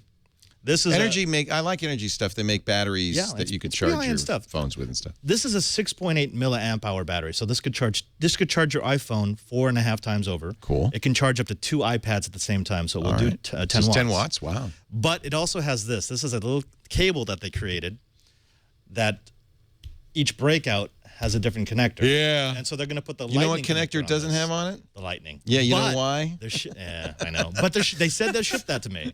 As They soon as said it's they're ready. going to do it. They're going to do it as soon as it's ready. I think Dick DiBartolo mentioned this on the GizWiz. So the idea is you've got a 30-pin cable, you've got micro USB, and you've got mini USB all on this single cable, which is kind of a cool idea. But the problem is, and Apple really kind of screwed everybody on this, Lightning is proprietary, expensive because it has a protection chip built into it. And so far, they've kind of shown some reluctance to license it. There was a Kickstarter project of a all-in-one battery that had a Lightning on it, or didn't have, but they wanted it to. Apple at first said no, and apparently they've backtracked on that. So maybe. But it's nice, it's neat, it's clean. It's 3 connectors front to back, almost like a digital centipede. This is what we've come to. This is like the hot product of CES. It's the most unassuming that tends to be the most successful. Yeah, maybe. Yeah, I have to say, for me, the thing about looking at all these kind of things and thinking about the Lenovo and new categories of Note and things is that this year for me, CES really felt like the first year that other consumer electronics companies really caught up to Apple. I seem to remember last year's CES really being lots of also-ran tablets, like lots and everyone's scrambling after the iPad. And for the last 3 or 4 years, the big story at CES was always Apple. Apple, somewhere else. They're releasing an iPad. They're releasing the iPhone 4, iPhone 5. And that was always the talk of CES, not this year. Nobody but this talking year it about actually Apple. feels like just looking at Padre's new Acer notebook, which is That's gorgeous. a pretty notebook, yeah. I mean, it's absolutely because gorgeous. it's a MacBook Air clone. But lots of people have done But the MacBook Air MacBook clones in Air the doesn't past, have. and they've not been any good. Right. Whereas this is not only a MacBook Air clone, but has the touch screen on it as well, which I didn't think I was going to like, but actually I really do like. I do like the idea of touch. I think that Apple should be doing that. But I have to say, I'm not saying Apple is still the king of the hill. I think there's not much innovation coming out of them either. I think we're just in this Not at the stagnant. moment. We're in this stagnant I period. think there needs to be another. I mean, innovation never is a linear line. Right. It always you goes get in plateaus spikes. and yeah. I mean, there just needs to be another one thing. I think that's where we sit. A new spark that kicks off another. Yeah, I think that's another where round we sit right now. Well, I mean, you look at something like Lenovo. Lenovo had the Horizon, which is that 27-inch. That thing is tablet. pretty sweet. It's a tablet. It's 27 inches. What's a PC? So it's more than a tablet. it's a PC, but it's battery powered, but it comes on a cart, and it's obviously designed to be used like a tablet. Who wants table. that? It's Exactly. Who wants it? But maybe someone does. If you can make it, That's exactly what they said at the board meeting when the guy. Maybe someone does. Well, Panasonic had a 20-inch tablet that was 4K. Yeah, 4K. I heard 20 about inch, that. I and didn't was see it. Did like you to see sit it? on a desktop. Looked gorgeous. Gorgeous. See, one of the things a lot of people have said, they poo-pooed the idea of 4K because they say, oh, no, you need a giant screen to see the difference, or you need to sit very close. And I disagree. I think, surprisingly, and you only know when you see it, 4K, even on a small screen, actually is noticeably different. I'm not sure why. It's not like your eyes are... Well, it's like having a Retina on your iPad. Yeah. Like I think it makes a if you difference. took that same approach, you would never have a high-resolution iPad. Well, even a 33 or a 42-inch screen looks good in 4K. Yeah, absolutely. And a bigger screen looks even better. They had an 8K display. That made me a little queasy. Did you see? I think it was a Sony's booth. I did not. It was you were looking at a train, first from the top down, a switching yard, and then the close-up. And it was too real. Wow. It was really I didn't see that. incredibly real. And that's part of the Ultra HD spec is both 4 and 8K. So I also asked people about whether we're going to get content in 4K. And a lot of people, I was surprised, said, yeah, no, don't worry about it. There will be. And Netflix did a 4K streaming demo that they did, I think, with Sharp or LG. No, really? Wow. I don't know who has that bandwidth yet. Well, I was going to say, you're going to run through your bandwidth cap in about half a minute. Which is why you need Corning's new advancement, which is all fiber. Gorilla Glass 3? It's using Gorilla Glass technology. It's deep. It's deep ion exchange fiber, so you could loop it, you can tie it in a knot. Wow. So you could actually use it in a consumer environment. That's cool. And it's got a crazy amount of bandwidth. That's cool. Yeah. So maybe we'll just all go fiber. Go all fiber. Wow. Maybe we'll just replace Windows with 4K, 8K displays. We don't have to look out the window. Yeah. They had that at the higher booth. Oh, and it's raining. I want to look at something prettier. Yeah. They had a window that had a display that would just come in. It looks very real, does it not? Yeah. Yeah. Yeah. TV's Egon wants the 64K screen. Let's stop messing around. Yeah. I think, somebody's put in the chat room earlier that CES is sort of fast becoming the conceptual electronics show, which I actually agree with. I don't mind that. It's stuff that we're going to see in 5 years. That doesn't bother me so much. I don't mind that. If there were interesting conceptions But I just didn't. A lot of this stuff was just like, come on. Did you see that Microsoft? I almost don't want to even. Microsoft's Silicon Valley office was raided, but they didn't steal any Windows machines. They just stole the iPads. That was over the Christmas holidays. Only Apple products were stolen. Probably easier to hawk. Thieves stole more than $3,000 worth of iPads, 5 iPads. Microsoft had smartphones, Surface tablets, untouched. They had Literally, you 14 can't million steal it. unsold Surface tablets in the back. And Didn't touch 'em. nobody's touching them. So wait, are they going to be giving discounts on those anytime soon? Yeah, Surface is not selling like crazy, is it? Yeah. Have you played with the Surface? I have. I have. Well, I bought one. It's fine. I'm just not a big tablet guy. But if the price is right, I could be. I saw my first one in the wild. What do you think? I noticed you have an iPad in front of you. I mean, I've seen one before, but I've never seen anybody else using one. I have never seen anyone using one. I saw a guy at an airport, and he was sat next to. Did he look just sat on the depressed? floor. He didn't look that happy, I'm going to say. I don't know whether that was like his flight was delayed or what, but he was sat and he had the tablet out on the kickstand on his lap, and I was like, Surface. And by the way, that is not a felicitous arrangement. No. The tablet kickstand on your lap? No. It's not. It's very wobbly. Not ideal. It's kind of crotch-tastic. Lou MM in the chat room, who does work for Microsoft, I know. He made an interesting point. He said it was a developer's office, and in developer's office, really the only mobile devices they have are the iPads because they develop on locked down desktops. They're actually bolted to the building. I'm not going to say you're wrong, Lou. I'm just saying that the reporter from the San Jose the Guardian reported it, but the San Jose reporter tweeted, "No, it's true, and there were Surfaces there, and they weren't." Let me find the tweet. Although Curtis B says that they wouldn't have had this problem if they were using 27-inch tablets. Right. You couldn't carry that thing out the door. Take those. Palo Alto Daily Post reporter Angela Ruggiero, who had the story, confirmed it. She said, "So to everyone out there asking, yes, the story is very real. There were smartphones and tablets. I don't think they were locked down, Lou. I don't know. Maybe she missed the locks. I don't know why they'd lock those down and not lock down their iPads. Messenger's going to be retired March 15th. You use it. Now, I know in Canada, MSN Messenger was huge. Was it big in England? It was huge. Not anymore. No. Everybody uses Facebook. Nobody does IM anyway. Yeah. Well, IM. A lot of people do IM, Text but they do Facebook Messenger. Facebook Messenger. Or they use like the equivalent of iChat or BBM. Right. What do you use? I use mostly GChat, and I still use AIM because I have a bunch of AIM people. That's the AIM key. People. AIM? Yeah, because there's just a bunch of people. There's literally like 20 people that I still keep in touch with. That's the only reason why I still use it. But only have AIM? Well, it's the only account I know for them, and they. Nick says, Nick with a C says it was huge in the UK until MySpace came along. That really killed MSN Messenger. Well, that worked out well, didn't it? I think the new use case for instant messenger for most people now is mobile. I just think it's interesting. I mean, they're literally turning off the server March 15th, so it's not done. Even legacy support. Not even legacy support. It's gone. But what they're hoping people will do is move to Skype. Skype's awful. Well, I was talking with Mary Jo Foley. And she said Microsoft even admitted this. The whole strategy is to get people to have Skype launch when they turn on their computer and leave it running all day. So that Skype really, the idea eventually is you becomes your phone. This is Microsoft's kind of stealth, wedge into left. 27-inch phone. Now you're talking. I'd leave it on my phone if I wanted. Come on, my don't you want a last phone 2 on your hours. iPad Mini? Oh, I know. Admit it. I know the perfect wallpaper will be like a boombox. Sir, in the front row, sir, you want a phone on that, don't you? Yeah, wouldn't that be great? I'm telling you, it's the hot product from Apple. Next thing. You heard it here first. I don't know. Perfect. Then you don't have to carry a phone around. You got everything you need right there. You got apps? Oh, yeah, well, you could put Skype or Tango or Voxer and stuff. You want it to be an AT&T cell phone or whatever. Yeah.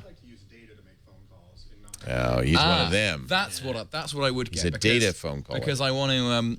Thinking about the watch thing, because I always want to have my phone in my pocket to make a call easily. Well, now you're going to do this. If I had the tablet in my man bag, I could have my watch like a little. That's what I'm saying. I used to do the keypad on here and have the little Bluetooth ear set, and the the laptop can stay in the man. The IM watch has a wired headset that comes from the watch into your ear. Yeah. How very Dick Tracy. It's not good.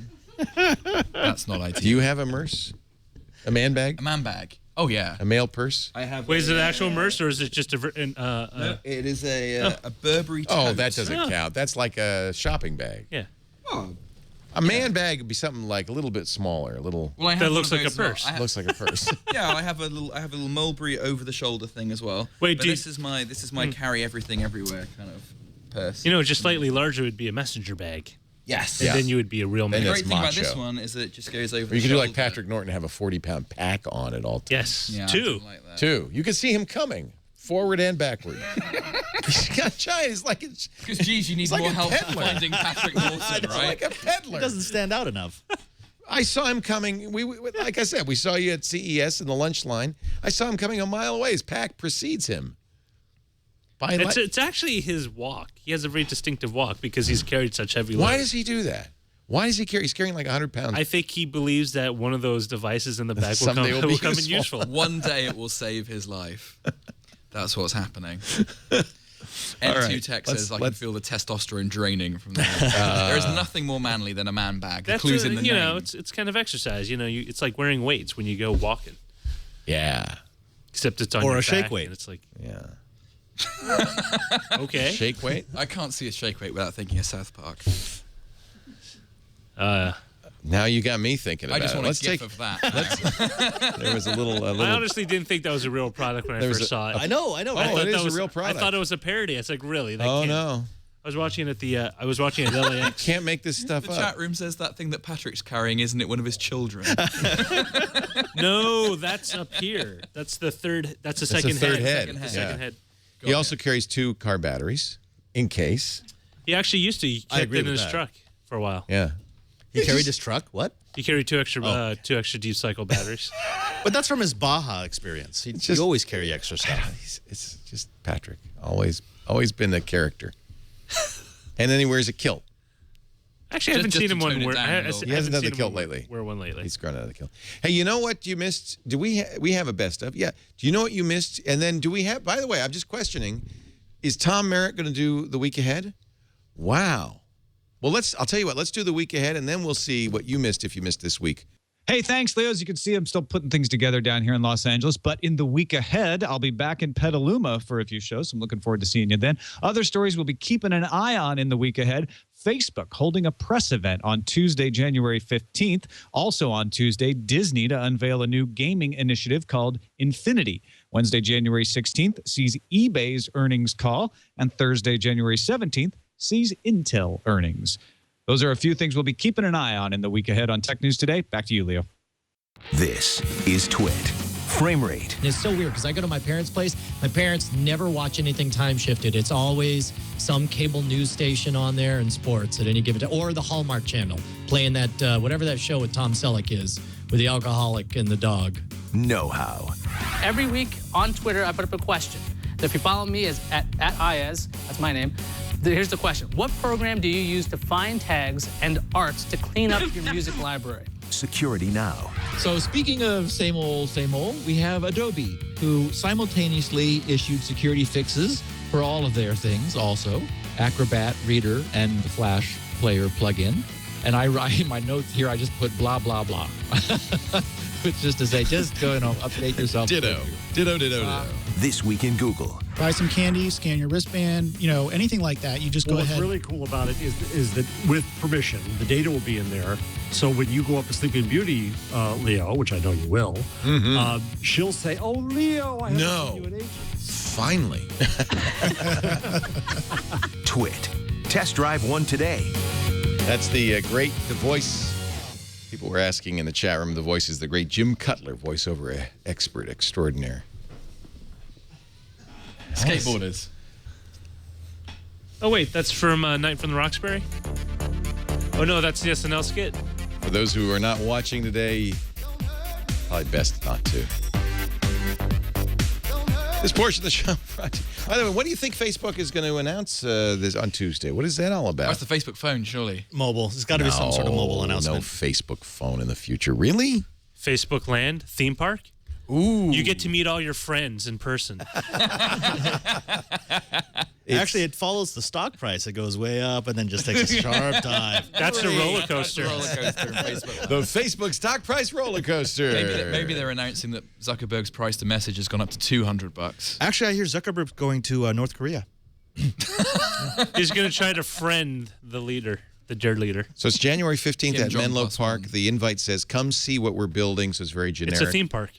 I don't think it's a phone. They've denied it over and over again. Wouldn't that be ironic, though, if after denying it nonstop, they just say, oh, by the way, we lied? Well, he did learn a lot from Steve Jobs, right? Yeah. Misdirection. Maybe they'll just come out with a book. It's just going to be... Did you see that Mark's charging, if you want to get an email to Mark Zuckerberg, he'll charge you $100 and he'll read it? What? So Facebook has a... Hey, wait a minute. He's selling for cheap now. Wait, so if I'm the IRS, can I just like... Well, it's not everybody. No. So Facebook is kind of fooling around with a feature that will. They did this before. If you pay $7, right, you can guarantee that your status update will appear on people's timelines. Yeah. So it's all about allowing companies, number one, it's about allowing companies to get hold of users and make sure that their messages are really being seen. Right.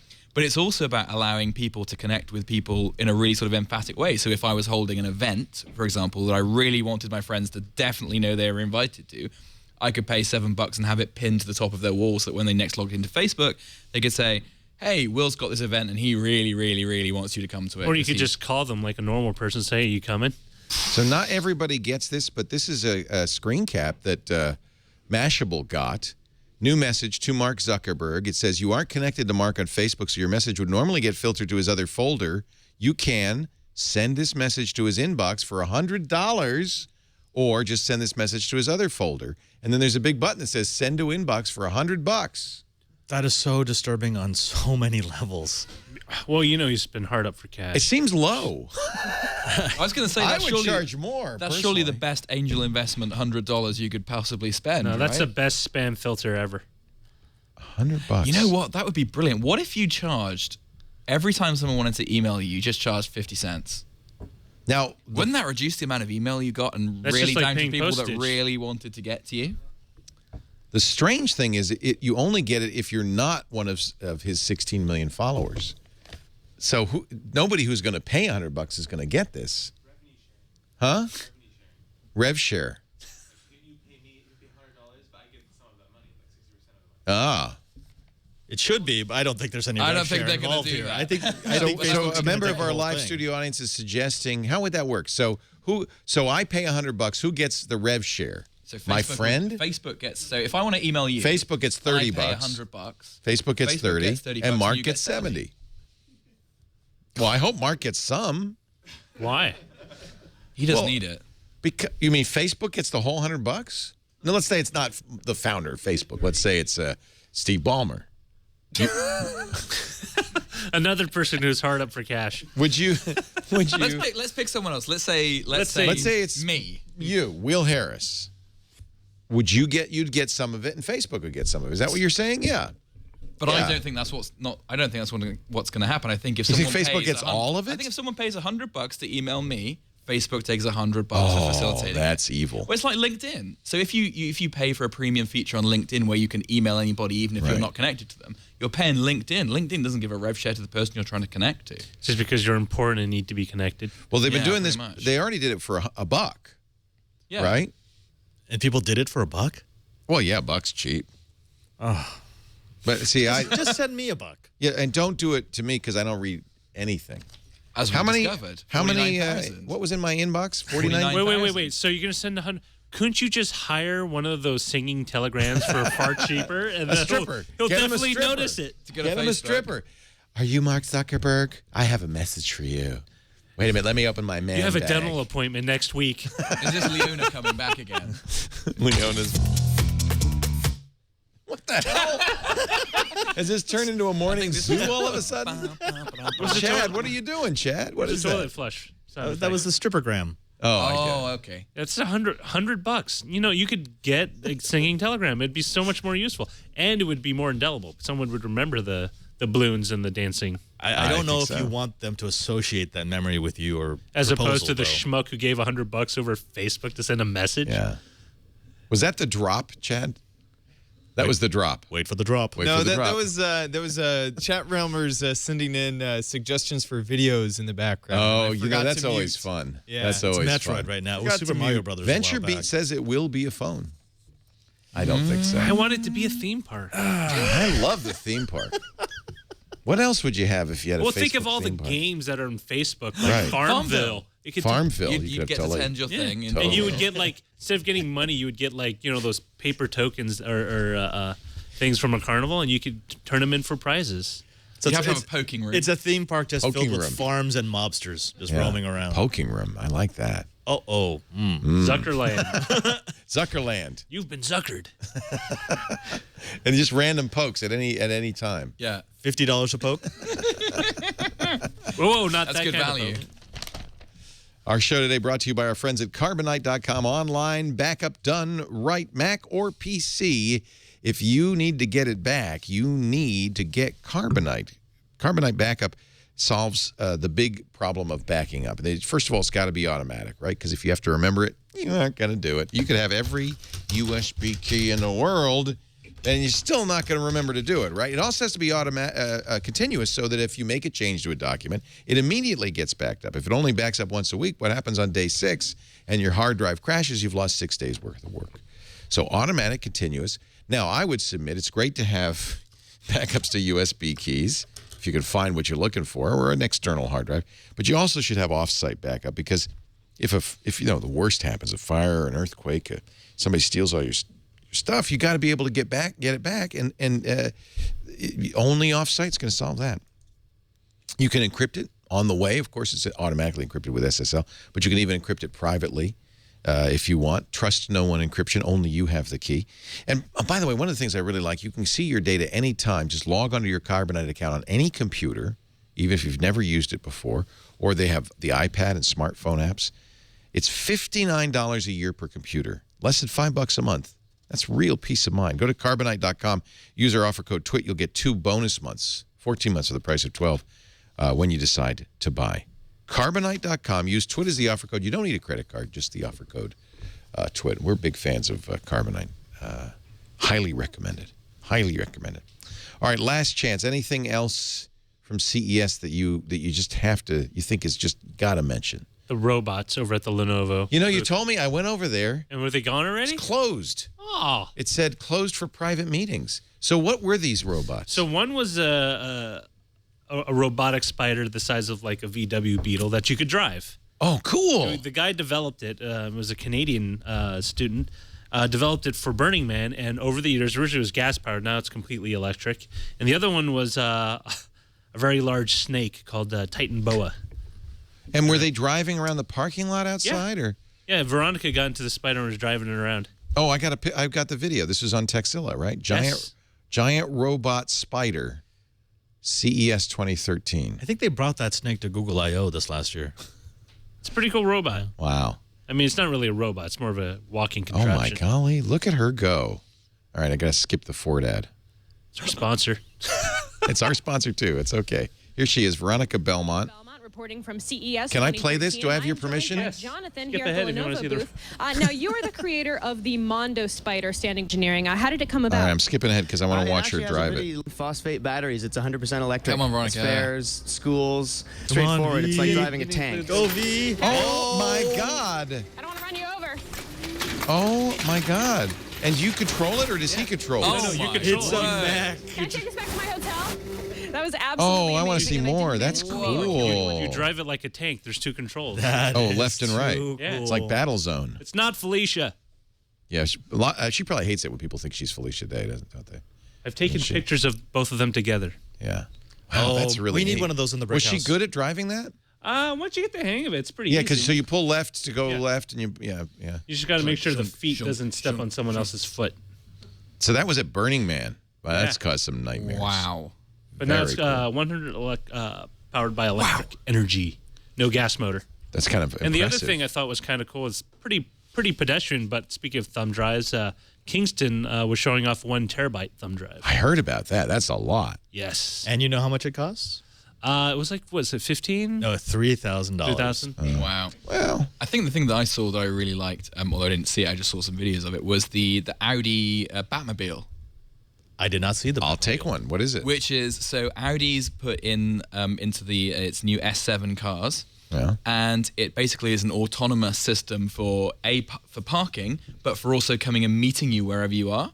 So you can be stood like waiting outside a hotel or waiting at the bottom of a parking lot, press a button, and the car will make its way out of the parking spot, drive its way to where you are, and idle sat right next to you. Oh, it's nice. like a little remote whistle for your car. So it's a self-valet. That's pretty awesome.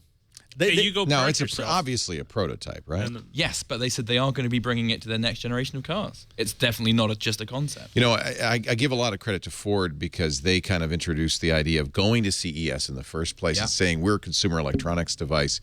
And now every manufacturer is doing this, which is great. Here's some video from GTspirit.com. Piloted driving for parking maneuvers in parking garages. Wow. So this car is just going to... is it legal to? I mean, don't you have to have a human in there legally? I'm not sure. I know they've approved in many states, including here in California. I guess maybe by the time Google you get onto cars, the hotel, but there's a human. Once you get onto the hotel property, you're on a You can private do anything road, you so want. do whatever Watch. you want. Okay, so now she's arrived at the hotel. She's getting out of the car, and the car's just going to park itself. Wow. Cheat. She's using a smartphone app. It looks like.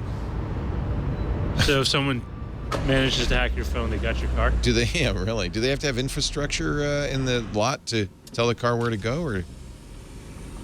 Oh, it's going to listen to some music. Isn't that cute? Turns on the lights. Good. Not that it needs all they them. need is that little red LED light that goes across the grill. Yeah. Like Knight Rider. Yeah. Wow. I don't know how comfortable I'd be in walking She away just from my walked car away. about the park itself. Oh, watch out for the... Whoa. It's not... Okay, it's a little shaky. It looks like an 8-year-old is driving it. I'm just waiting for it to hit someone, and then you got a lawsuit. By the way, they've edited the hell out of this. Probably taking out all the crashes. It's going really slowly. Yeah. I wonder if they tried entering this into Okay, the, this is... At this the point... DARPA challenge? Yeah. At this point, this is totally prototype, right? This is not... Well, it's actually works better in a closed-off environment because it can sense the walls. Right. And it goes slowly so that it doesn't, Well, there's a spot. Wait, will it keep circling if there's no available spots? Yeah, and then the next morning you get it. Doesn't matter. It didn't park. It just drove the whole time. If they want to test this, they got to get 4 or 5 more doing it. Yeah. And then see what happens. They got to do it during a busy day at the Costco parking lot. Yeah. Is there a selection on the smartphone app to make it park like a D-bag and take up 2 spots? You So nobody understand mirrors it? that the cost of an 18-year-old kid to do this Is in a probably quarter of less the than the time cost is of less than the the, cost of the technology. Yeah. And just as liable to damage your car. Right. Yeah. They're taking the mouth, I the food don't know out of about the you, mouth. but I always keep an 18-year-old kid in my This boot is- for just those kind of circumstances. This is going to put people out of work. Yeah, it is. It's really not. One of the few jobs the American kids can do, and that's it. It's gone. Especially that jives with their schedule. We know that Twitter's making money. Fred Wilson says it is. According to The Guardian, Twitter UK has posted profits of, get ready, £16,000 500. Wow. What's that about? A few $1 million? £16,000.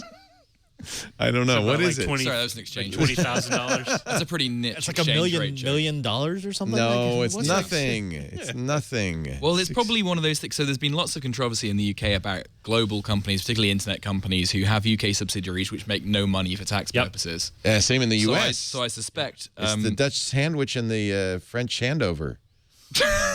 Whatever they call it. There's a name for Are you it. sure about that? There's a name for it.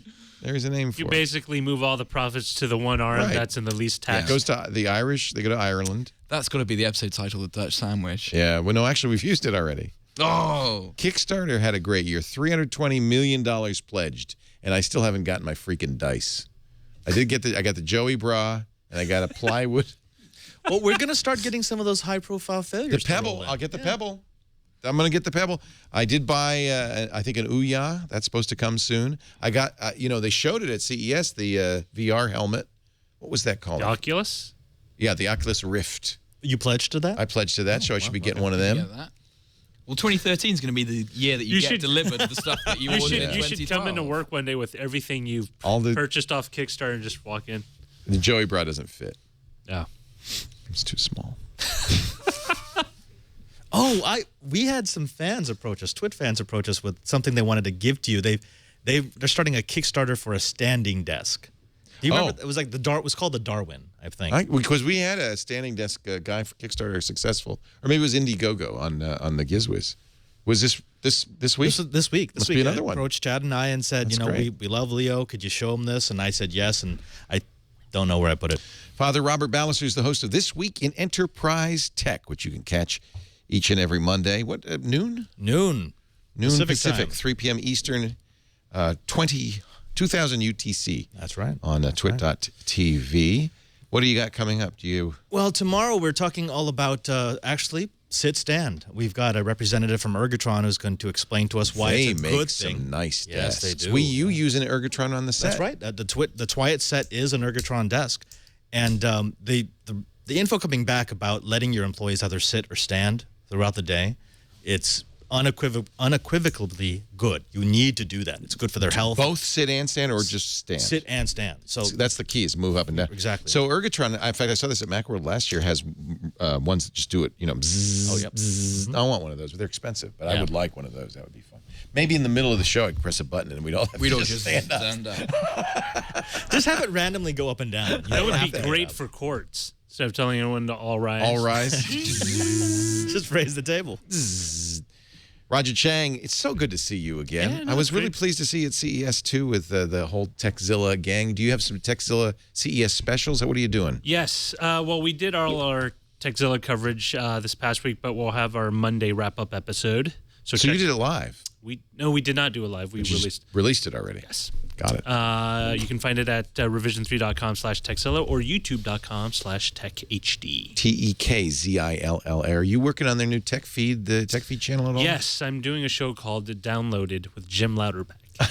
I can't wait. So this is youtube.com/techfeed. Yes. And you're going to do something called the Downloaded. No, I am doing it. What is it about? It's basically a pundit show with two guests, Jim and alcohol. That's novel. It's actually pretty fun. We had Dylan Tweeney and last fun. week, so it's I'm great. glad Jim's doing a show. That's great. In between running the company. Yeah, busy guy, and a lot of your coverage is also on that feed, the tech feed. That's the new Revision 3 channel on YouTube. Yes, love it. I know Stubbs is doing a show with Darren Kitchen of Hack 5 called The Threat Wire. Threat Wire. And of course, somebody who's been a pioneer in internet broadcasting from Channel Flip, my old friend Will Harris. How's Channel Flip doing? Are you still there? You sold it. Oh, yeah. But you stuck With bells around. on. Oh, yeah. So we have just, we're doing all kinds of stuff. We're going nuts. We've just launched a new YouTube channel, which is go to youtube.com/hoo-ha. /HUUHA. HUUH. No, HUHA. HUHA. The D is silent. And I basically describe it as Adult Swim meets Monty Python. Oh, awesome. Lots of funny, stupid... Monty Swim. This is impressive. Or Adult Python. Brightly colored animated flip-flappery for adults. Exactly. Now, how does this work? Do you go out and you hire animators and come up? So we have lots of animators working, producing all sorts of funny stuff. Do you know a guy called Mr. Weeble? Mr. Weeble produces Weeble and Bob, who is very funny. Weebles wobble, but they don't fall down. Right. So we have Mr. Weeble as one of our animators, and lots of really great, fun, cool content. And coming soon, everyone should go there and subscribe. Beef House. Beef House, which is like the A-Team but with butchers. Track my location and read my address book, but it can also read and... I have too many channels open. I've got Channel Flip open in 3 different... It's a mashup. It's a mashup. Yeah. Mashup Leo style. Cool. Well, I'm so glad to hear that. Channelflip.com or youtube.com/channelflip or youtube.com/hoo-ha. Actually, if you go to any one of them, it will link you back. You'll get to all of them in the Look end. at all the channels you have. We have like 140, I want to say. Wow. Are any of them like the YouTube gives you lots of money and then you just... Yeah, so Hoo Ha is one of the channels that we that's created great. with the YouTube original program. That's what it's called. Yeah. Yeah. Really cool. Congratulations. Is that because you got Mr. Weeble? Was that Yes. the selling point? Mr. Weeble was an intrinsic part. The Beef House was an intrinsic part of that Google Can't Get Enough Beef House. Very cool. We do Twit Sunday afternoons, 3 p.m. Pacific, right after the NFL football. Actually, no. What are you going to do next week? I don't know. I'm going to be... Next week, we have the playoffs. The Niners will be playing... Yeah. Who won? Seahawks. The Falcons won. Oh, the Falcons. Well, Niners, that's right. Same time Niners, as Falcons. And then who's winning today? Is it New England winning? I think New England was beating the snot. Last I saw it was New England was winning. Yeah. So these guys don't care. See, nobody who actually watches this channel could care less. Could care less. Yeah, that's over. So no, we do it 3 p.m. Pacific, 6 p.m. Eastern time. 11 p.m. UTC. Is it? Yep. You know, because you watch. Because I watch it. You're on British Standard Time. Is that the same thing as BST UTC? is not the same as US UTC. So that's like 16 You're off by an hours. hour. I think I'm off by an hour. Well, it's 11 p.m. UK It's plus time. 8 here. So if we're at 1500, it'd be 2300. Yeah, it's the same. Yeah, it is the same. Yeah, I'm you not are that in, stupid. you are in UTC. We'll leave that one hanging. Ladies and gentlemen, thanks to Chad Johnson, our producer, who did a yeoman job at CES. We have a lot of CES coverage, twit.tv/specials. I'm very tempted to do an experiment. Last night, the NBC Nightly News covered this Java flaw. And they, without permission, I'm not complaining, used a clip of me explaining it. They just pulled it from our channel. They said, nationally syndicated tech journalist Leo Laporte explained to his listeners how to disable Java, and they show a little clip of me. But what if I play that clip with the surrounding NBC content on this show? Will they pull? Takedown notice. I will. I'll get a takedown notice. You will. Absolutely. Doesn't No seem question. right somehow. You mean a little hypocritical? Well, I'm not going to take them down. I think it's great. I'm thrilled. Just as they should be thrilled if I play some of their content on our little production here. I can't. If I had a link, I would do it, but I don't. It's on MSNBC somewhere. That Brian Williams, he's such a cad. No, it was it's the Weekend guy. Oh, nobody knows him. Actually, I wanted to show it. Can you find that, Chad? Is the chat room? Do you have a link? The chat room will give you a link. Are you in the chat room? I haven't been able to get in the chat the whole time. I cannot tell you how hard it is to do a show without the chat room. Oh, here it is. It came back. Would you give me a link to that? Here we go. There you go. I want to show you because now there's an ad at the beginning, so we won't take it right away. But there's another thing I really liked about it. Television coverage of technology has really improved significantly. For one thing, I thought that they did technically an excellent job of covering this story, which is not an easy story. The difference between Java and JavaScript and all of that stuff. There he is. That guy. Look at that. Wait a minute, stop. To allow hackers to gain access. No, we've done this shot. Roger, back me up on this. You always do this shot of a guy typing and then later of a guy mousing. Let's back up a little bit. This is beautiful. It's a wooden keyboard? What the hell? And they still have the clickety-clack keys, but I think technology coverage on the networks has improved considerably. Apart from that. That's a wooden keyboard. Web is enough to allow Maybe even hackers to bamboo. gain access. Okay, now let's watch a little more. I'm Do it gonna full put a screen. code. Yeah, they got to have the code. Got to have the word hacker. Once you gain control of someone's computer remotely, you can do a lot of mischief. The problem is in Java software, a computer language that runs in the background on millions of devices. Some say it's become a favorite exploit for hackers. Keyframe overload. I think it's got to be just stock footage. Yeah, of course. From what, 1995? Now wait, here I come. Oh, more typing. That's your.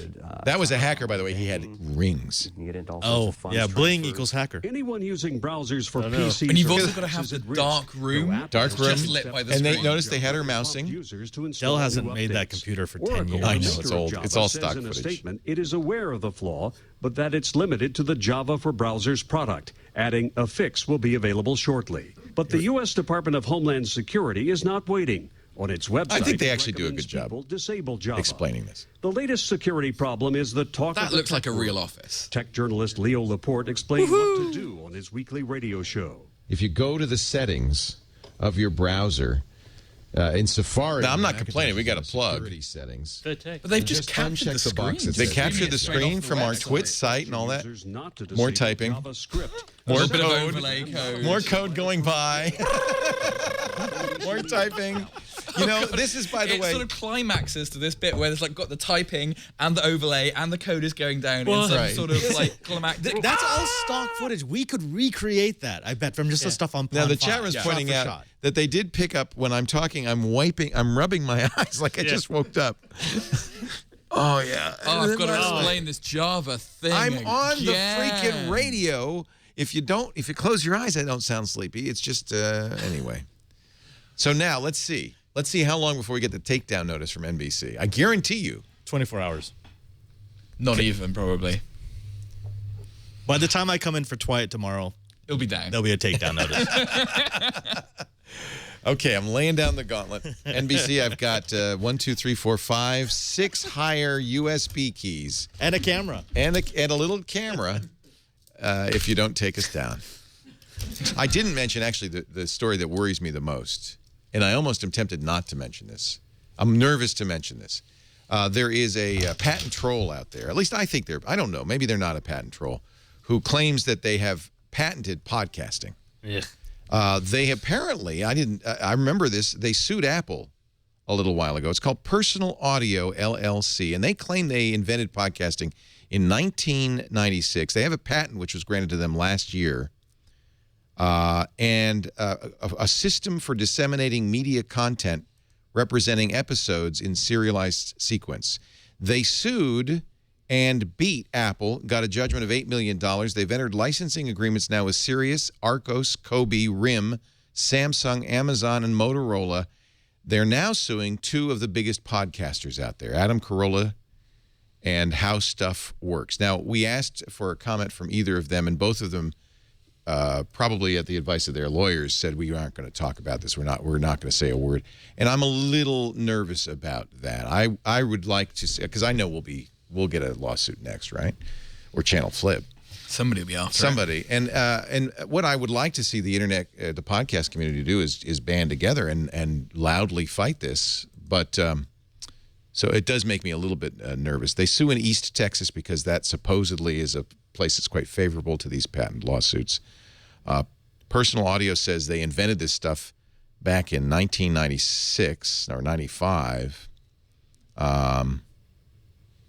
All I could say is it makes, as somebody who does create content for the internet, this would be a devastating blow if we had to license this stuff. If we got sued by these guys, I don't know if we could even afford to defend ourselves. And we certainly couldn't pay the kind of money that Apple ended up paying. It would put us out of business. And it could put, frankly, podcasting out of business. So I just wanted to raise your awareness about this. Certainly, I think what would happen if we did get sued is we'd come to our audience and ask for your help.